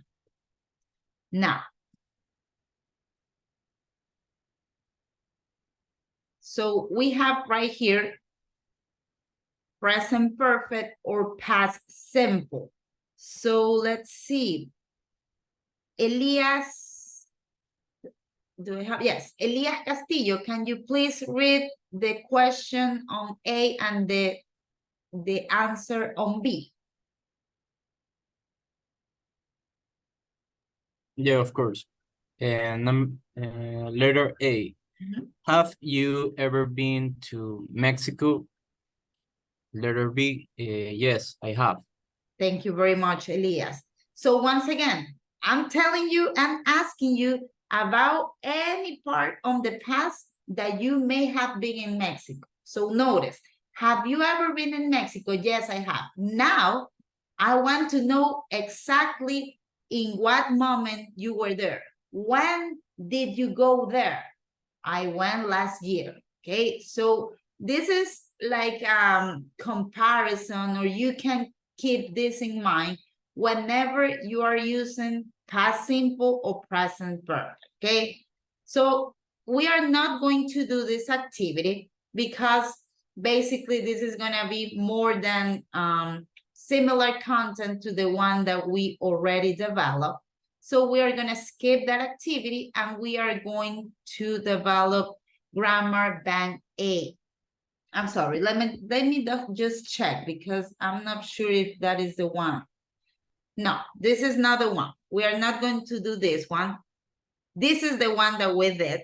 I'm sorry, my mistake. This is the one that we already did. We are going to skip this one right here because this is more of the same content that we have already covered. So we will do this one right here because I want you guys have a better comprehension on in which situations we have to use present perfect and in which situations we can use past simple. So please skip Grammar Bank 1A and let's go to Grammar Bank 1B.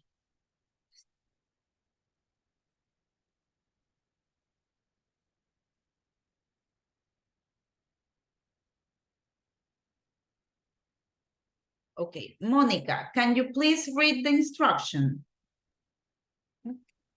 Grammar Bank 1B, complete the dialogue with the present perfect or past simple. Thank you very much. So as you can see it right here, you have this dialogue, right? So right now you will have to decide in which case if you use present simple or past simple. I'm sorry, present perfect or past simple. So take a look right here. So you have the verb sit, right? And you are talking about this film before. So in this particular situation, it's appropriate to use I've seen this film before. Okay, I'm not specifying any particular time. I'm being really, really general. Okay, so go ahead and just try to figure it out. What's the deal with the rest of the gaps? Okay, let's have 2 minutes to do this and then we check our answers.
Okay, so let's see.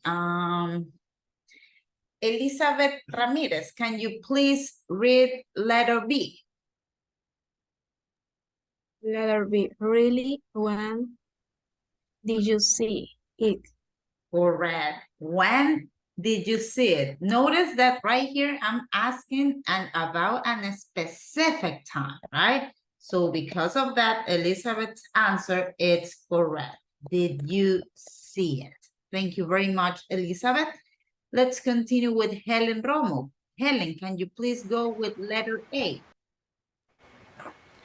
I went to the cinema this March and it was on time. Thank you very much. Correct. I'm being specific. I'm telling you in March. So because of that, it's appropriate to use past simple. Thank you very much, Helen. Sandra Santin, can you please read letter B?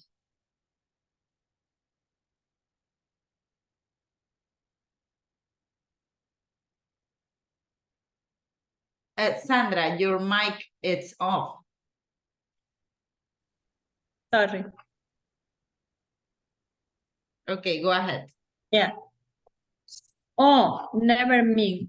I haven't been to the cinema in August. The last film sound was Mamma Mia. Correct. This expression, never mind, it's like, no importa, right? Never mind, okay? Oh, never mind. I haven't been to the cinema in ages. Ages, hace años, in ages, okay? So once again, I'm not being specific. So because of that, it's appropriate to use the present perfect. The last film I saw was Mamma Mia. So right here, even though I'm not talking about a specific time, but I'm talking about a specific movie and a specific situation. I'm using the last. Remember that usually when we use the expression last, it's related to past simple. Okay, great job, Sandra. Thank you very much. Monica Añasco, let's go with the next one, please. Did you enjoy it? Correct. Did you enjoy it? Did you enjoy it? There we go. Thank you very much, Monica. And finally, let's go with the last one, Maria Llagos.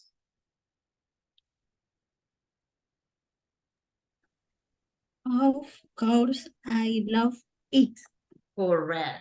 I love it. There you go. So this is also past tense. So double check the answer, guys.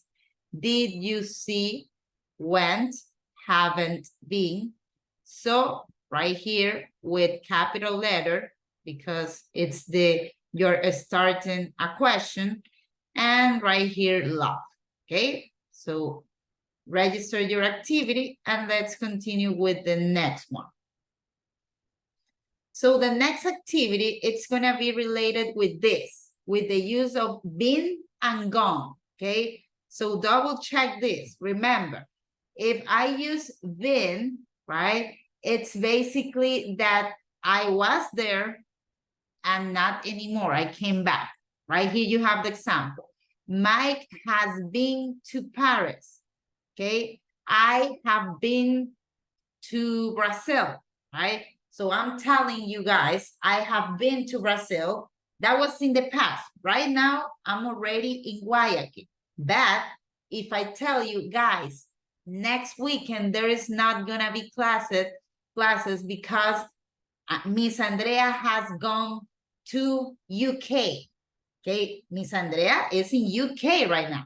Okay, so remember that. That is the expression. That is the difference of the expression. So the next activity that we will develop is this one right here. Grammar Bank 1C. Complete either with been or gone.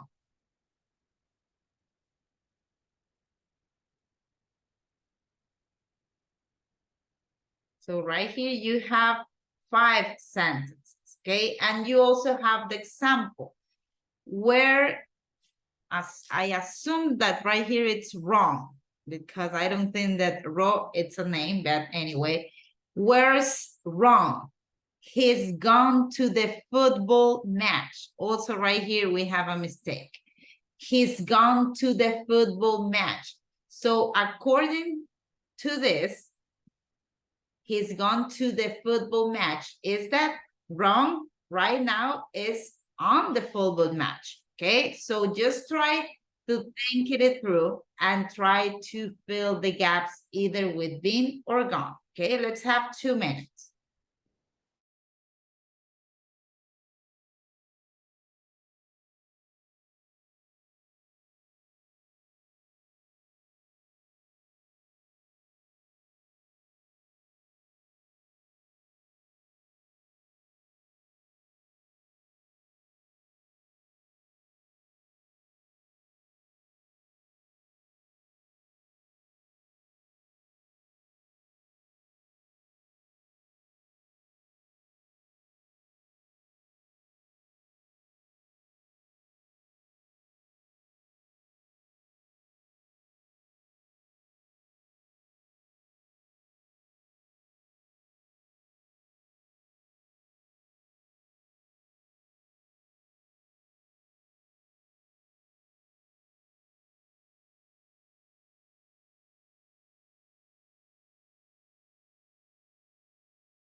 Okay, guys.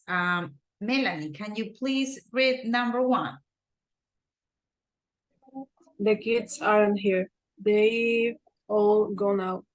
Correct. Gone out. Remember, right here, even right here in the first part, they're saying that they haven't returned, right? So because of that, gone, it's the appropriate term. Thank you very much, Melanie. Kenya, let's go with number 2, please. Have you ever been to the swimming pool in Seoul? Correct. Have you ever been?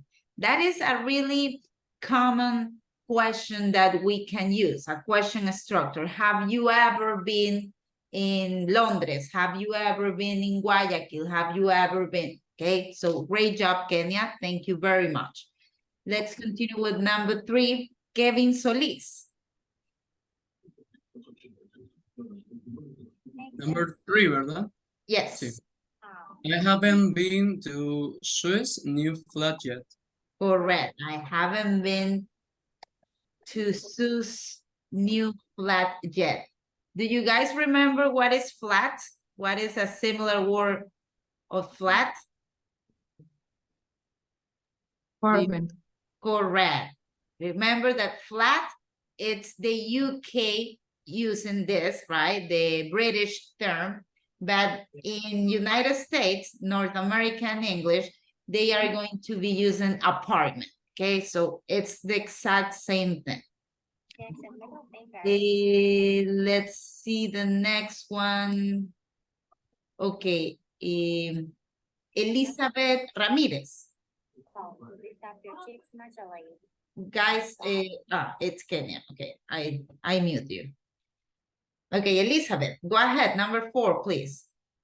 My sister has gone Okay, to teach in France. Correct. My sister has gone to teach in France. So basically, she hasn't returned. She's still in France. Okay, great job, Elizabeth. And let's go with number 5, Jael Vera. Oh, good. That's gone to the shop. The fridge is full. Okay, so, oh, good. That's, you're saying gone, right? To the shop, the fridge is full. So basically what we're saying right here is that before the fridge was empty. No eggs, no milk, no bread, right? Now it's full. Now we have vegetables, now we have fruit. But right here, we are talking that went to the Super Maxi, for example, and he came back with the grocery. So he's not gone anymore. He was there, but he's back in his house, okay? So in this case, a more appropriate way will be, yes, been, right?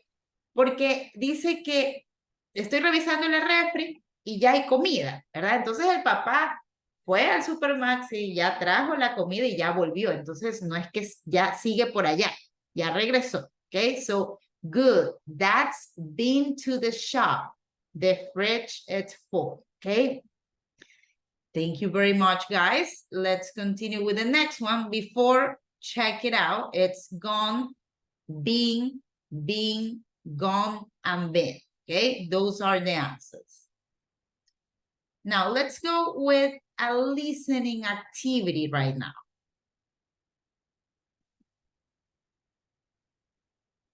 We will do 3A. This is, as I was telling you, a listening activity. So let's see.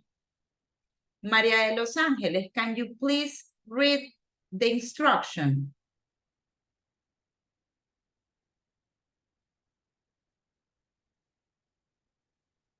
Maria de Los Angeles Parra, can you hear me? Can you please read the instruction? Listen to 4 people answering the questions. Amazing. Thank you very much, Maria de Los Angeles. So right here, you are going to listen in 4 people answering questions. Take a look. Have you ever bought something that you never worn? What did they buy? Write 1 to 4 in the boxes, okay? There is one item you don't need. So in that case, you are going to write the X, okay? One of these items right here that is not been mentioning, okay? So in that case, if you don't hear that item, you, for example, are going to mark with an X, okay? Let's hear it. 2.26. 1. Have you ever bought something that you've never worn? Yes, hasn't everyone? I remember some trousers I bought that I never wore. What was the problem with them? They were very tight black leather trousers that I bought from a second-hand shop near Portobello Road when I was about 20 years old. I remember when I was in the changing room, I thought they looked fantastic. I thought I looked like Jim Morrison from The Doors. But when I got home, in the cold light of day, I realised that I looked more like one of the women from ABBA. That's why I never wore them. Okay, anybody was able to catch what's the item that the guy is mentioning? If anybody knows, please raise the hand. Remember, we have a coat, some sports clothes, a skirt, some trousers, a shirt. So Nancy, which one do you think it is? Some trousers. Correct. That is number 1. Some trousers. Remember that trousers, it's the same thing as saying pants, right? Pants, American English. Trousers, British English. So that is number 1. Great catch, Nancy. Thank you very much. Let's continue with number 2, okay? 2. Have you ever bought something that you've never worn? Yes, a karate suit. I decided that I wanted to do karate, and I signed up for a course and bought the suit in the orange belt, but then I changed my mind and decided not to do the course. Why not? I was worried that someone would knock my teeth out. Do you still have the suit? No, I sold it on eBay. Were you able to catch that one? That was a bit tricky. I'm going to play it once again, okay? Because that was some, I will say, new language, okay? New vocabulary, I'm sorry. When I got home from ABBA. Have you ever bought something that you've never worn? Yes, a karate suit. I decided that I wanted to do karate, and I signed up for a course and bought the suit in the orange belt, but then I changed my mind and decided not to do the course. Why not? I was worried that someone would knock my teeth out. Do you still have the suit? No, I sold it on eBay. Okay, did everyone, I mean, anybody was able to catch that one? Because I think. Which one? A coat. A coat? No, precisely. But okay, let's do this. Okay? There is something that we can do. I'm sorry. There is something that we can do whenever we don't have the answer yet. We can move forward, okay? And we can basically try to guess what's the next one, right? So basically at the very end, we're gonna have the option that we are not considering, okay? So let's listen the next one and then we can try to guess what's the second one, okay? So let's listen the next one. I'm gonna put it in the normal speed. 3. Have you ever bought something that you've never worn? Sadly, it happens to me quite often, because I hate clothes shopping and I never try things on. For example, I have a shirt in my wardrobe now that I've never worn. Why not? Well, I bought it in a hurry a few months ago, and then I put it away in my wardrobe. A few weeks later, I took it out and looked at it, and I thought, why did I buy this? It's horrible. Pink and purple stripes. And of course, I didn't have the receipt, so I couldn't take it back. Okay, I think that was probably glitter. So anybody was able to catch that one, number 3? A shirt. Yes, correct. That is a shirt. Okay, so we already have number 1 and number 3. And we still have 3 options left. Okay, so let's listen to the next one. 4. Have you ever bought something that you've never worn? Oh, lots of things, I'm afraid. The last one was a brown leather coat. What was wrong with it? Well, I bought it online from a website that has cheap offers. But when it arrived, it looked completely different from what it looked like on screen, and I decided I didn't like it. So it's in my wardrobe. I'm sure I'm never going to wear it, but perhaps I'll give it to someone as a present. Okay, Jael, which one do you think is the right answer? Coat, correct. So that is coat. So basically we have 2 options left. Remember that one of this is not been mentioned, okay? So let's try to listen to number 2, okay, once again, so we can notice if the option that this lady is talking, it's about some sport clothes or a skirt, okay? Remember that whenever we talk about sport clothes, we can be talking about clothes for basketball, for diving, for tennis. We have many and many types or kinds of sport clothes, okay? Let's see. I was about 20 years old. I remember when I got home in the... 2. Have you ever bought something that you've never worn? Yes, a karate suit. I decided that I wanted to do karate, and I signed up for a course and bought the suit and the orange belt, but then I changed my mind and decided not to do the course. Why not? I was worried that someone would knock my teeth out. Okay, she's mentioning a sport. Were you able to catch the sport she's talking about? It's a tricky one. It's a tricky one, so I get that it's kind of difficult, but I'm gonna tell you the sport that she's talking about. She's talking about karate.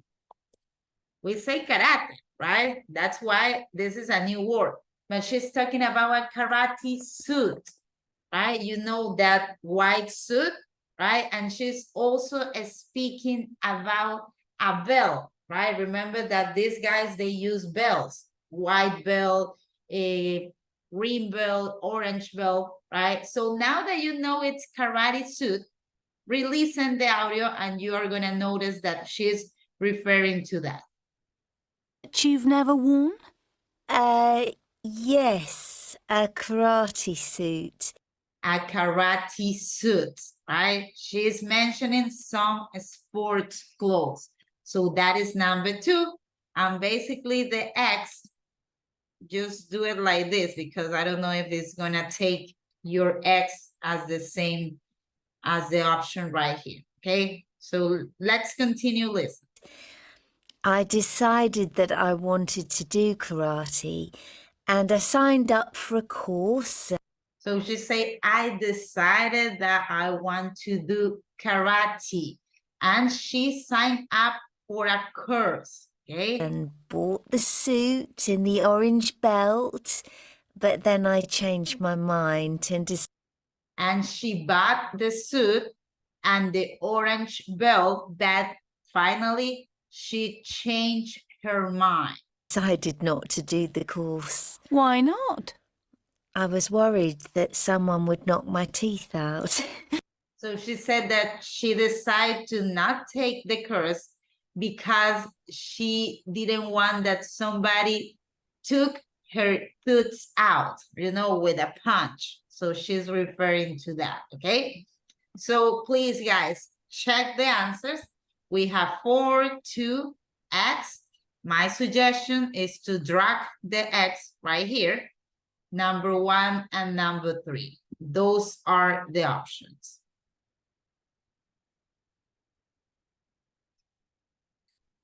Okay, so once again, the next activity, it's also related to a listening part, okay? A listening activity.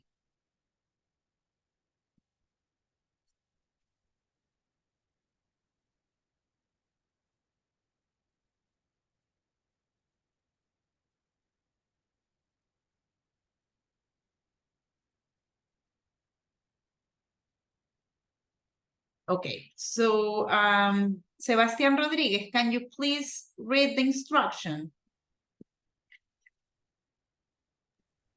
Listen again. What was the problem with the clothes? Write 1 to 4 in the boxes. Thank you very much, Sebastián. So once again, you will have an audio right here, okay? So you will have to basically match what you are hearing with these problems right here, okay? So let's listen. 2.26. 1. Have you ever bought something that you've never worn?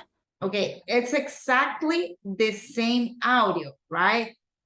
But right now, you will have to basically match the problem that was happening in that situation, okay? So remember that the first one was the trousers, right? So right now, we are going to hear the man talking about the trousers.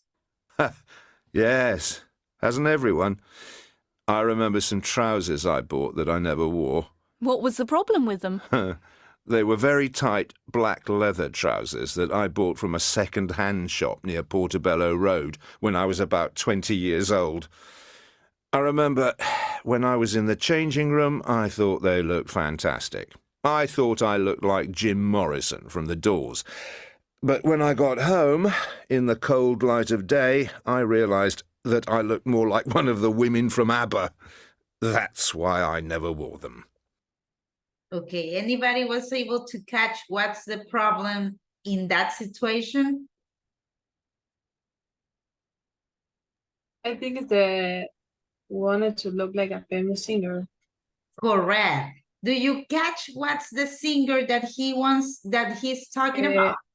Jim Morrison, I think. Jim Morrison. Jim Morrison from The Doors. I mean, he's a famous singer, right? He says that he wanted to look like Jim Morrison from The Doors, but that he ended up looking as a woman from ABBA. You know, ABBA, the Swedish band that sings Mamma Mia, okay? So he's doing that comparison, okay? So correct, that is number 1, okay? Let's go with number 2. 2. Have you ever bought something that you've never worn? Remember that this is the karate girl, okay? Yes, a karate suit. I decided that I wanted to do karate, and I signed up for a course and bought the suit in the orange belt, but then I changed my mind and decided not to do the course. Why not? I was worried that someone would knock my teeth out. Do you still have the suit? No, I sold it on eBay. Okay, anybody was able to catch that one? Kenya. Suddenly didn't need the new clothes anymore. Correct. Suddenly. That is the correct pronunciation. And great catch. So she didn't need the clothes anymore because remember that she got afraid that somebody will punch her on her face, right? So that is number 2. We still have 2 more left. So let's listen. 3. Have you ever bought something that you've never worn? Sadly, it happens to me quite often because I hate clothes shopping and I never try things on. For example, I have a shirt in my wardrobe now that I've never worn. Why not? Well, I bought it in a hurry a few months ago, and then I put it away in my wardrobe. A few weeks later, I took it out and looked at it, and I thought, why did I buy this? It's horrible. Pink and purple stripes. And of course, I didn't have the receipt, so I couldn't take it back. Okay, were you able to catch that one? He's talking about, okay, Juan, according to you, what's the answer? Both the clothes too quickly and later didn't like them. Correct, that is number 3. And of course, this one is going to be number 4, but let's listen, okay? Listen carefully because the next activity will be related with this audio as well, okay? So let's listen. 4. Have you ever bought something that you've never worn? Oh, lots of things, I'm afraid. The last one was a brown leather coat. What was wrong with it? Well, I bought it online from a website that has cheap offers. But when it arrived, it looked completely different from what it looked like on screen, and I decided I didn't like it. So it's in my wardrobe. I'm sure I'm never going to wear it, but perhaps I'll give it to someone as a present. Okay, so you guys click into the finish button. I'm gonna keep this page open because probably you're gonna need the audio for the next activity, okay? You guys register the activity. I'm gonna keep open my activity so I can play the audio once again for you because the next activity, it's related with the audio and it's related with the vocabulary shopping. So we will open activity 4A. And right here, it's basically that you will have to, please guys, do not move forward to their attempts. You have the audio right here, so it doesn't matter. I'm gonna just close this. So right here you have, let's read the instruction. Cristel Saldarriaga, can you please read the instruction right here? Okay. Listen to some sentences from the listening. Complete the games with one word. The partner say what the highlighted parents mean. Correct. Okay. Thank you very much, Cristel. Remember that highlighted, it's sombreado, right? Whenever you sombrea something like this. So whenever you see that word, you are talking about this, highlighted, okay? This is highlighted. Now, so right here, you don't have any options, right? You just have to go and try to remember the words that they were mentioning right here. So Camila, can you please read the first one? I remember when I was in changing room, I thought they looked fantastic. Correct. Changing room. Remember that I told you that changing room, it's used in British English. We use dressing room in American English, okay? Both of them, once again, they are valid. Now we have the next one. It's on eBay. Remember that eBay, it's similar to Amazon, right? So do anybody remember what's the correct term or word that should be right here? Melanie. Sold, correct. I sold it on eBay, right? It's sell, it's the original verb form, but since we're talking about past tense, we use sold. Number 3. Melanie, you want to go with number 3? Yes. Okay, go on. I hate clothes shopping and I never try things on. Correct. Try things on. So let's see that you are on Forever 21 or you are in H&M or De Prati. So you are picking clothes, right? You're taking a look and you like a shirt. So you go to the changing room and then you try on that shirt, right? That is the expression trying on. Now let's go with number 4. Does anybody remember this? Kenya, go ahead. Take. Is take, correct. Can you please read the whole sentence? I didn't have the receipt, so calling it take in it back. Correct. I didn't have the receipt. The receipt is that piece of paper where you have everything that you shop, right? Like 1 shirt, 2 trousers, and that is the price. That is the receipt, el recibo, la factura. So couldn't take it back. And finally, we have number 5. Who has number 5? Well, I bought it from a website that has cheap offers. So Monica Añasco. What about it online from a website that has cheap offer? Correct. Cheap offers. Cheap is the opposite of expensive, right? Cheap. So amazing job, guys. Let's continue. Please check, changing, solve, try, take, and online.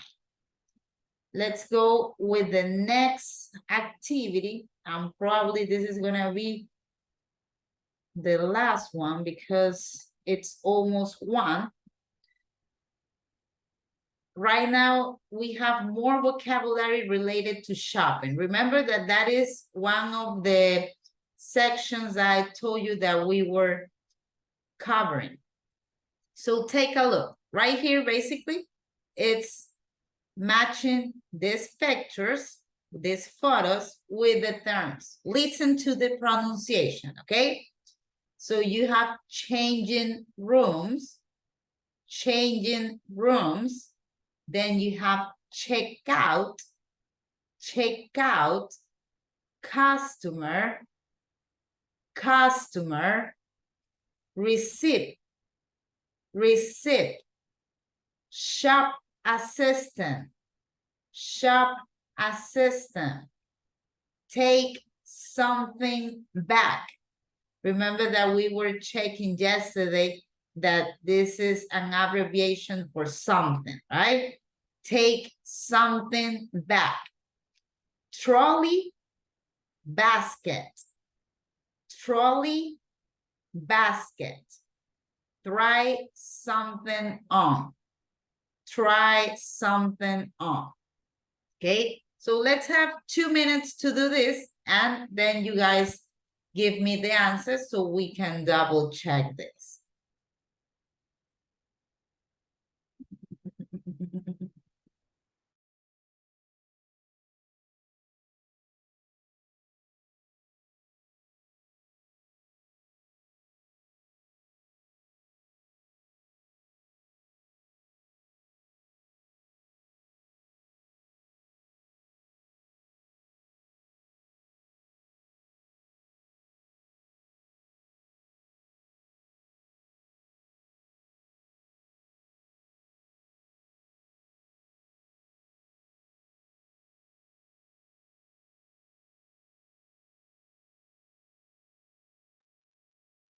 Okay, so Elizabeth, which one it's number 1?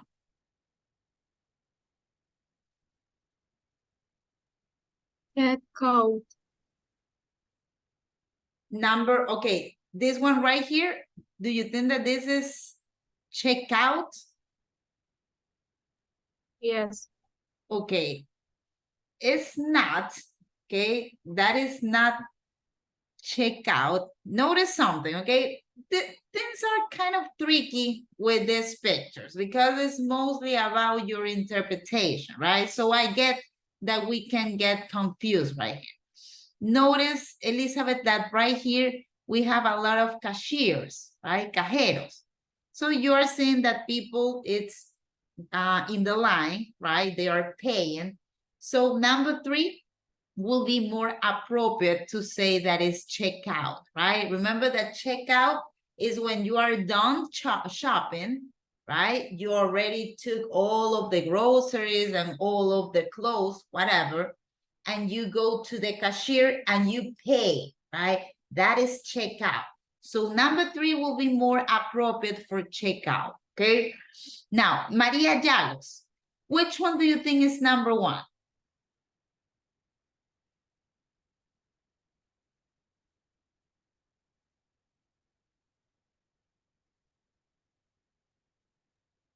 Customer. Customer? Okay, once again, I tell you this, pictures are not clear, right? There's a lot of interpretation.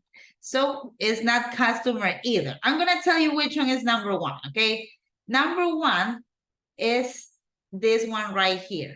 Take something back, right? Devolver algo. So basically that is it. Once again, I know that these pictures are not helping, right? So that's why I'm telling you the right answer, okay? So for example, number 2, I think that is pretty clear. So George, which one do you think is number 2?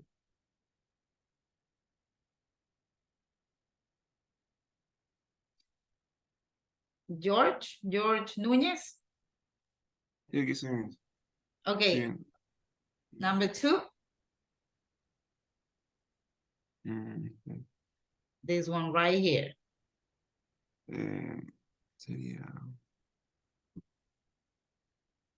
Sería receipt. Receipt, correct, right? Right here you have the price, you have the details. So receipt. Thank you very much, George. Now we already have, let's go with an easy one.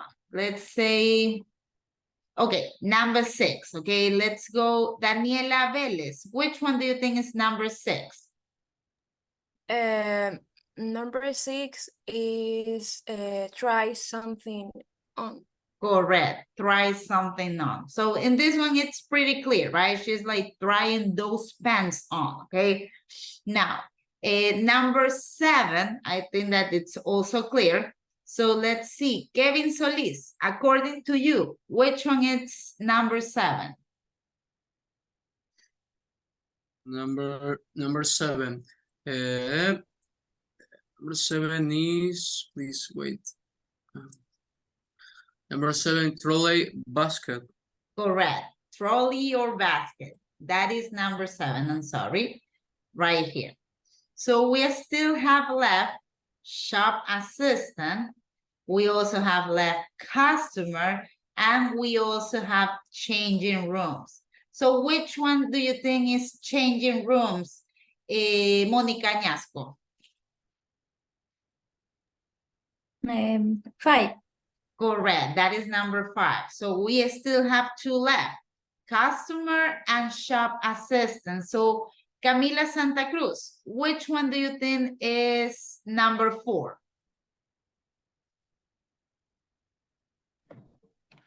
I think customer. Yeah, it seems like a customer, right?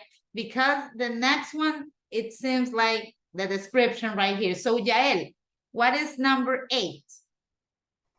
Shop assistant. Correct, shop assistant. So guys, once again, I know that probably the pictures are not helping, right? But that's why we are checking the options right here. So please check the numbers. We have changing rooms 5, 3, 4, 2, 8, 1, 7, and 6. Okay, those are the right answers. Now, let's go with the final activity on today's class. I want to go with this activity because it's related to pronunciation, okay? We are going to skip this. We're not going to do this right now. And we will go to pronunciation of the letter C and the CH.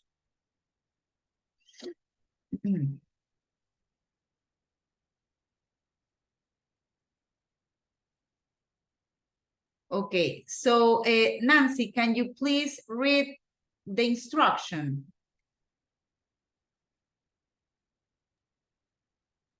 How is C pronounced in these words? Put them in the right route. Correct. Thank you very much. So guys, right here you have all of these words, right? You are gonna put it right here in alphabetical order, okay? For example, Right here, the sound of all of these words will be with K. K, right? With letter K. So in this case, it's gonna be key. Key, llave, right? Key. And the sound of all of these words will be related with snake. Snake, for example. If I say cinema, cinema, do you think goes into this row that goes with key or with snake? Cinema. Snake. Snake, right? Correct. So we go with cinema. Okay. If I tell you, for example, account, does go with key or with snake? Key. With key, right? Yeah. Correct. Because we have account, we have like a K in that sound, right? Account. In this case, notice we are pronouncing the C as a K, account. But in this case, we are pronouncing the C, cinema. Okay, it's quite different. Now, if I say auction, auction, does it sound like this sound with key or with snake? Auction. With key. With key. Notice that I'm saying auction, right? I'm saying like auction, like this, right? I'm not pronouncing any right here. So next one, if I say city, city goes with key or with snake? Snake. Correct. So we go city. Okay. Now, what about if I go with proceed? Proceed goes with key or with snake? Key. Proceed. Notice that I'm saying this. Proceed. Something like this. Proceed. There is no K sound right here, right? We're saying proceed. So in this case, proceed will be right here. Okay. Now, I'm going to go with the next one. Listen. Receive. Receive. This one right here. Does it sound as key or as snake? Snake. Correct. Snake. There you go. Now, if I say click, click, does it sound with key or with snake? Key. Correct. Click. Right now, let's go with the next one. Shopping center. Shopping center. So does it go with key or with snake? Snake. Snake. Correct.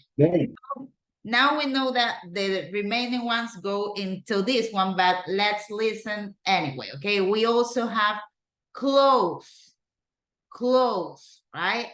You're hearing that there is a K right there. Close. You also have credit card, and customer, okay?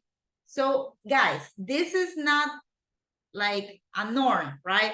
But basically what I'm trying to show you is that sometimes the C sounds like this, and there is some other cases that the C sound like this. So C in some of these cases are gonna be, it's gonna be sounding with K, right? With the letter K, account, auction, click, close, credit card, customer. And also you can have it like this. Cinema, city, proceed, receive, shopping center. Okay? Now, let's do the last activity and then you guys are going to be free. This is a really quick one. Miss, Yes. Miss, yo tengo que salirme ahorita porque tengo clases. Okay, go ahead. Sí. Please, just check the video once the video is ready because I'm gonna assign you activities, okay? Okay, Miss, muchas gracias. Okay, you're welcome. Okay. So right here, we have the instruction. And I'm gonna ask to, let's see. Omar Tomala, can you please read the instruction right here? Yes, teacher. How is CH. okay, usually pronounced. Listen and choose two words where she is pronounced CH. differently. How is it pronounced in these words? Okay, thank you very much, Omar. So look, right here, you have many words, right? Take a look. You have changing rooms, that we already checked this. Ship, check out. We also have this word, chemist, chemist. This is like químico, right? Chemist. Chic, chic, and choose. Okay, so right now you are gonna play the audio. You're gonna be listening to the exact same words. And you are going to choose two words of all of this that they don't sound just as the same as the group, right? There are gonna be two words that the CH is not pronounced in the same way. For example, changing and chip, they sound in the same way, right? But there's gonna be two words that they don't have the same sound, okay? So let's listen and you are gonna be able to decide. 2.31. Changing rooms. Cheap. Checkout. Chemists. Chic. Choose. Okay, so anybody was able to catch the two words that they are pronounced different? Yeah. Chemist and chic. Correct. Those two words, they don't sound the same, right?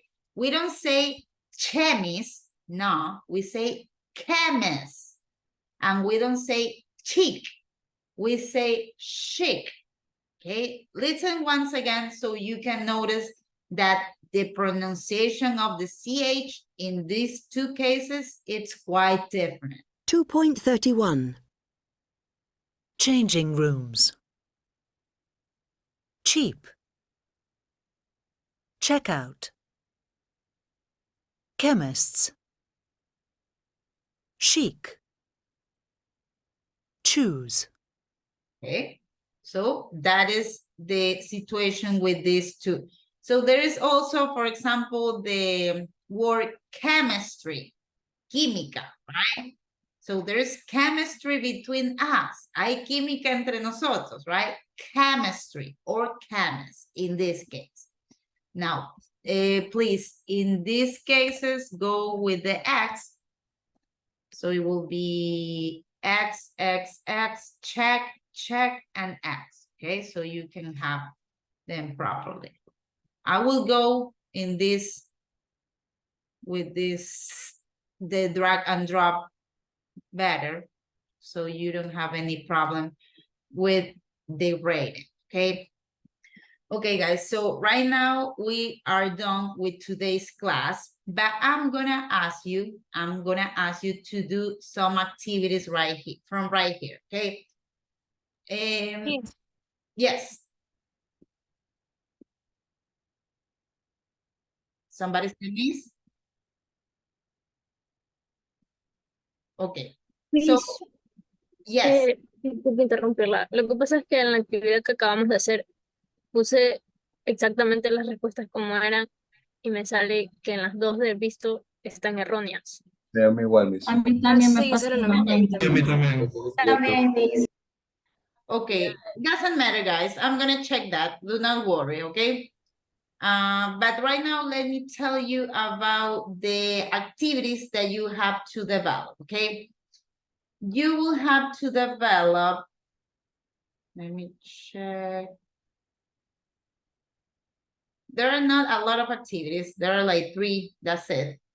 So do not worry about this. Okay.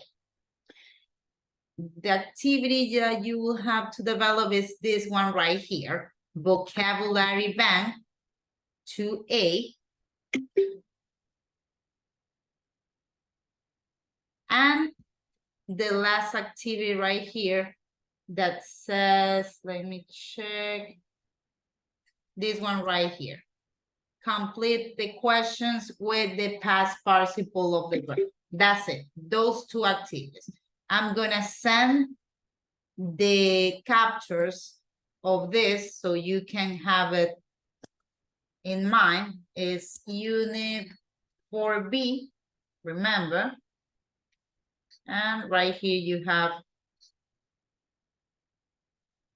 the 2 activities. That is it. There is not additional homework.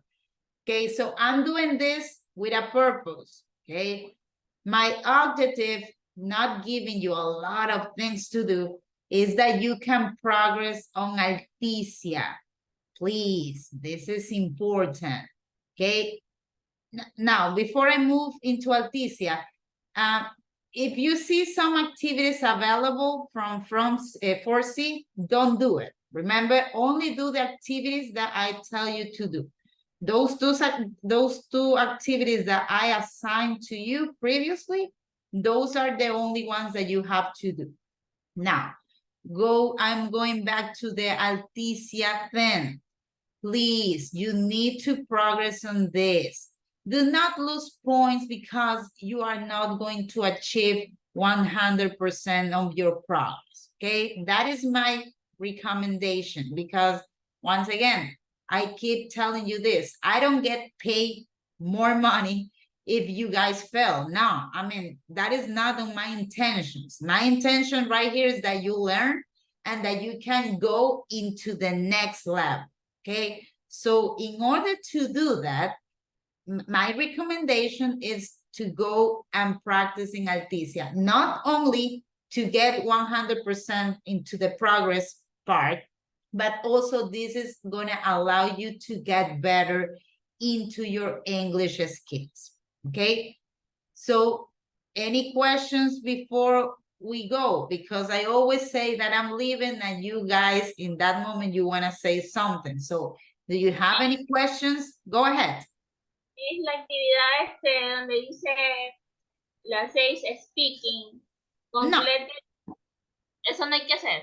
I mean, there is one activity that you have to do, but only 6A. Complete the question with the past participle. That's it.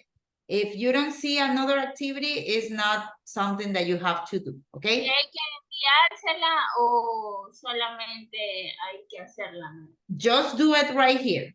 Just do it right here. There is no need to send capture. No, just the same way that you have been doing things right here with me. You do this one right here in the Moodle, and that's it. This is going to be registered right here, okay? ¿Tienes otra preguntita cuando se termina el curso? Yo les contaba ayer que debido a mis proyecciones, no quiero darles con seguridad, pero nosotros estamos en la semana 5, ¿verdad? Siguiente semana sería semana 6, 25 y 26 de noviembre. Semana 7, 2 y 3 de diciembre. Y en la semana 8, 9 y 10, el 10 terminaría el curso ya, ¿verdad? Porque el 10 sería virtualmente, todavía no les confirmo, la toma del examen. Una vez más, el examen es tomado de manera online, no tienen que movilizarse. Entonces, el 9 sería básicamente nuestro último día de clases, ¿ok? So, again, I'm not telling you this I'm only telling you this because I'm like doing some math right here in my head, but I have to receive the confirmation from the Academia de Idiomas. Once I get the confirmation of all of these dates, I will let you know, and I will upload that information right here on the Moodle platform, okay? Any other questions that you may have? Me no sabía activarme las dos que me salieron mal. I'm not going to do that. I already did it, Jael. I already told you that I already did it. I'm gonna, yes. Which one? Ajá, las de ahorita, la de la unidad 4C o 4B. Okay, the ones with the check and the X? Las que ahorita hicimos, las de... Yeah, of course, yeah. Yeah, I'm gonna do that. Doesn't matter. Thank you very much for the reminder. So I think that I do have some other questions. Please raise your hand so I can do this properly, okay? If you have questions, raise your hand. Nancy, go ahead. Sí, Andrea, discúlpeme, María, la verdad es que, ¿cuál es el deber? ¿Es el 6A speaking nada más? Two, there are two homework. Porque tengo anotado dos. Sí, son dos. Ya te indico nuevamente cuál es el otro. A ver, es Vocabulary Bank. This one right here, Vocabulary Bank 2A. Read the text about shopping online. And also this one right here. Complete the questions. Those are the two activities. Okay? Thank you. Thank you. You're welcome. Okay, I do have some other hands. Elias. Sí, teacher, es que también, igual que la anterior compañera, las últimas actividades en la de pronunciation de la 4B, yo las puse en diferente orden, creí que no había problema con eso, pero el Moodle me calificó mal. Yo dije lo del orden, eso sí lo dije, y se los reviso y se los hacemos aquí por eso mismo. No puedo estarle habilitando, no lo vean de que lo hago de mala, chicos, pero me estoy tomando el tiempo. Miren, son 1 y 10, porque hacemos las actividades juntos. Chicos, revisen, es este el orden. Entonces también, por favor, les pido que procuren tener un poco más de cuidado con esto, porque justamente puede darse este tipo de situaciones, ¿ok? En lo de la X y el visto, entiendo que les haya pasado. Si les pasó a todos, ya es algo que está mal seteado a la final en el muro, por eso les dije que lo iba a revisar. Pero en la otra actividad lo repetí, ¿ok? Scarlett, cuéntame. Sí, la del visto, esa no la va a activar para hacerlo otra vez. Sí la voy a activar. Gracias. Ok. Es que lo que pasa es que al momento yo abrí otra actividad que no era, me equivoqué porque yo abrí el banco 1A y era el 1B, entonces se me abrió y no lo realicé porque no era de realizarlo, pero me sale que tengo 0 porque no lo hice. Sí, a mí igual me pasó, ajá. Chicos, se los repito, o sea, por favor, eso, miren, yo sé que el hecho de que estemos en línea a veces los puede distraer, pueden estar viendo otra cosa, se van al baño, van a coger un vaso de agua y se pierden cosas que pasan en el momento. Pero les pido también que se pongan de mi lado. Ustedes no son 1, ni 2, ni 3 alumnos, son más de 40. Entonces, si yo cada vez que ustedes, por un descuido, pasa ese tipo de situaciones, ¿verdad? No, o sea, es todos los días. Les pido también porque yo también me siento que no me están escuchando. Entonces, por favor, les pido, y esta es la última vez que lo voy a hacer. Se los digo de la manera más cordial. Yo me considero que soy bastante comprensiva con ustedes.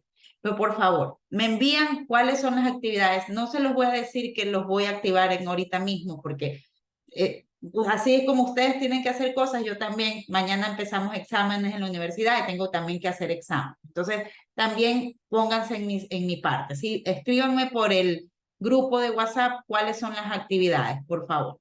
¿Okay? ¿Alguien más que tenga alguna consulta?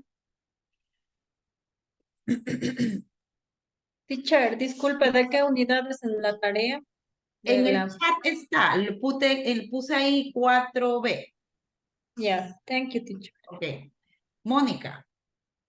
Teacher, una consulta. ¿Hasta cuándo y cómo hacer las tareas? Está abierto, no le he puesto fecha, con que las hagan antes de que que iniciemos la otra clase está bien, no hay ningún problema. Si te fijas, dice abrió, nunca les he puesto que se cierren porque también viene la situación ahí de que Miss no pude hacer, me olvidé, ábrame, entonces por eso la estoy dejando abierta, ¿ya? Tengo una consulta. Sí, cuéntame, George.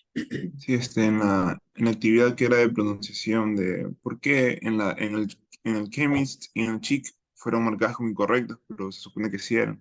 ¿Es problema del Moodle o...? Sí, debe ser el muro que está mal seteado, por eso dije que lo iba a resetear. Voy a revisarlo porque si da mucho problema simplemente la actividad la elimino. No era tanto porque tengan 10 o 0 en la actividad, sino que quería que vean cómo era la pronunciación de eso. Así que no se preocupen, ya voy a ver cómo soluciono eso, ¿ya?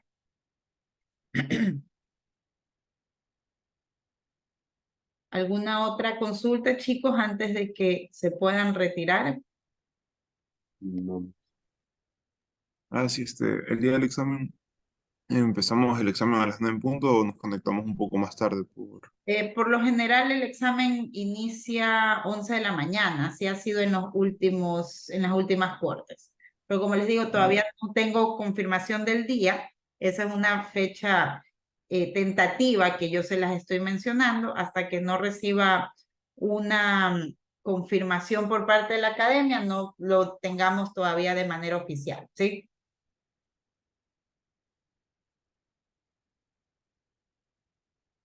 Okay, guys, any other questions? Any other question?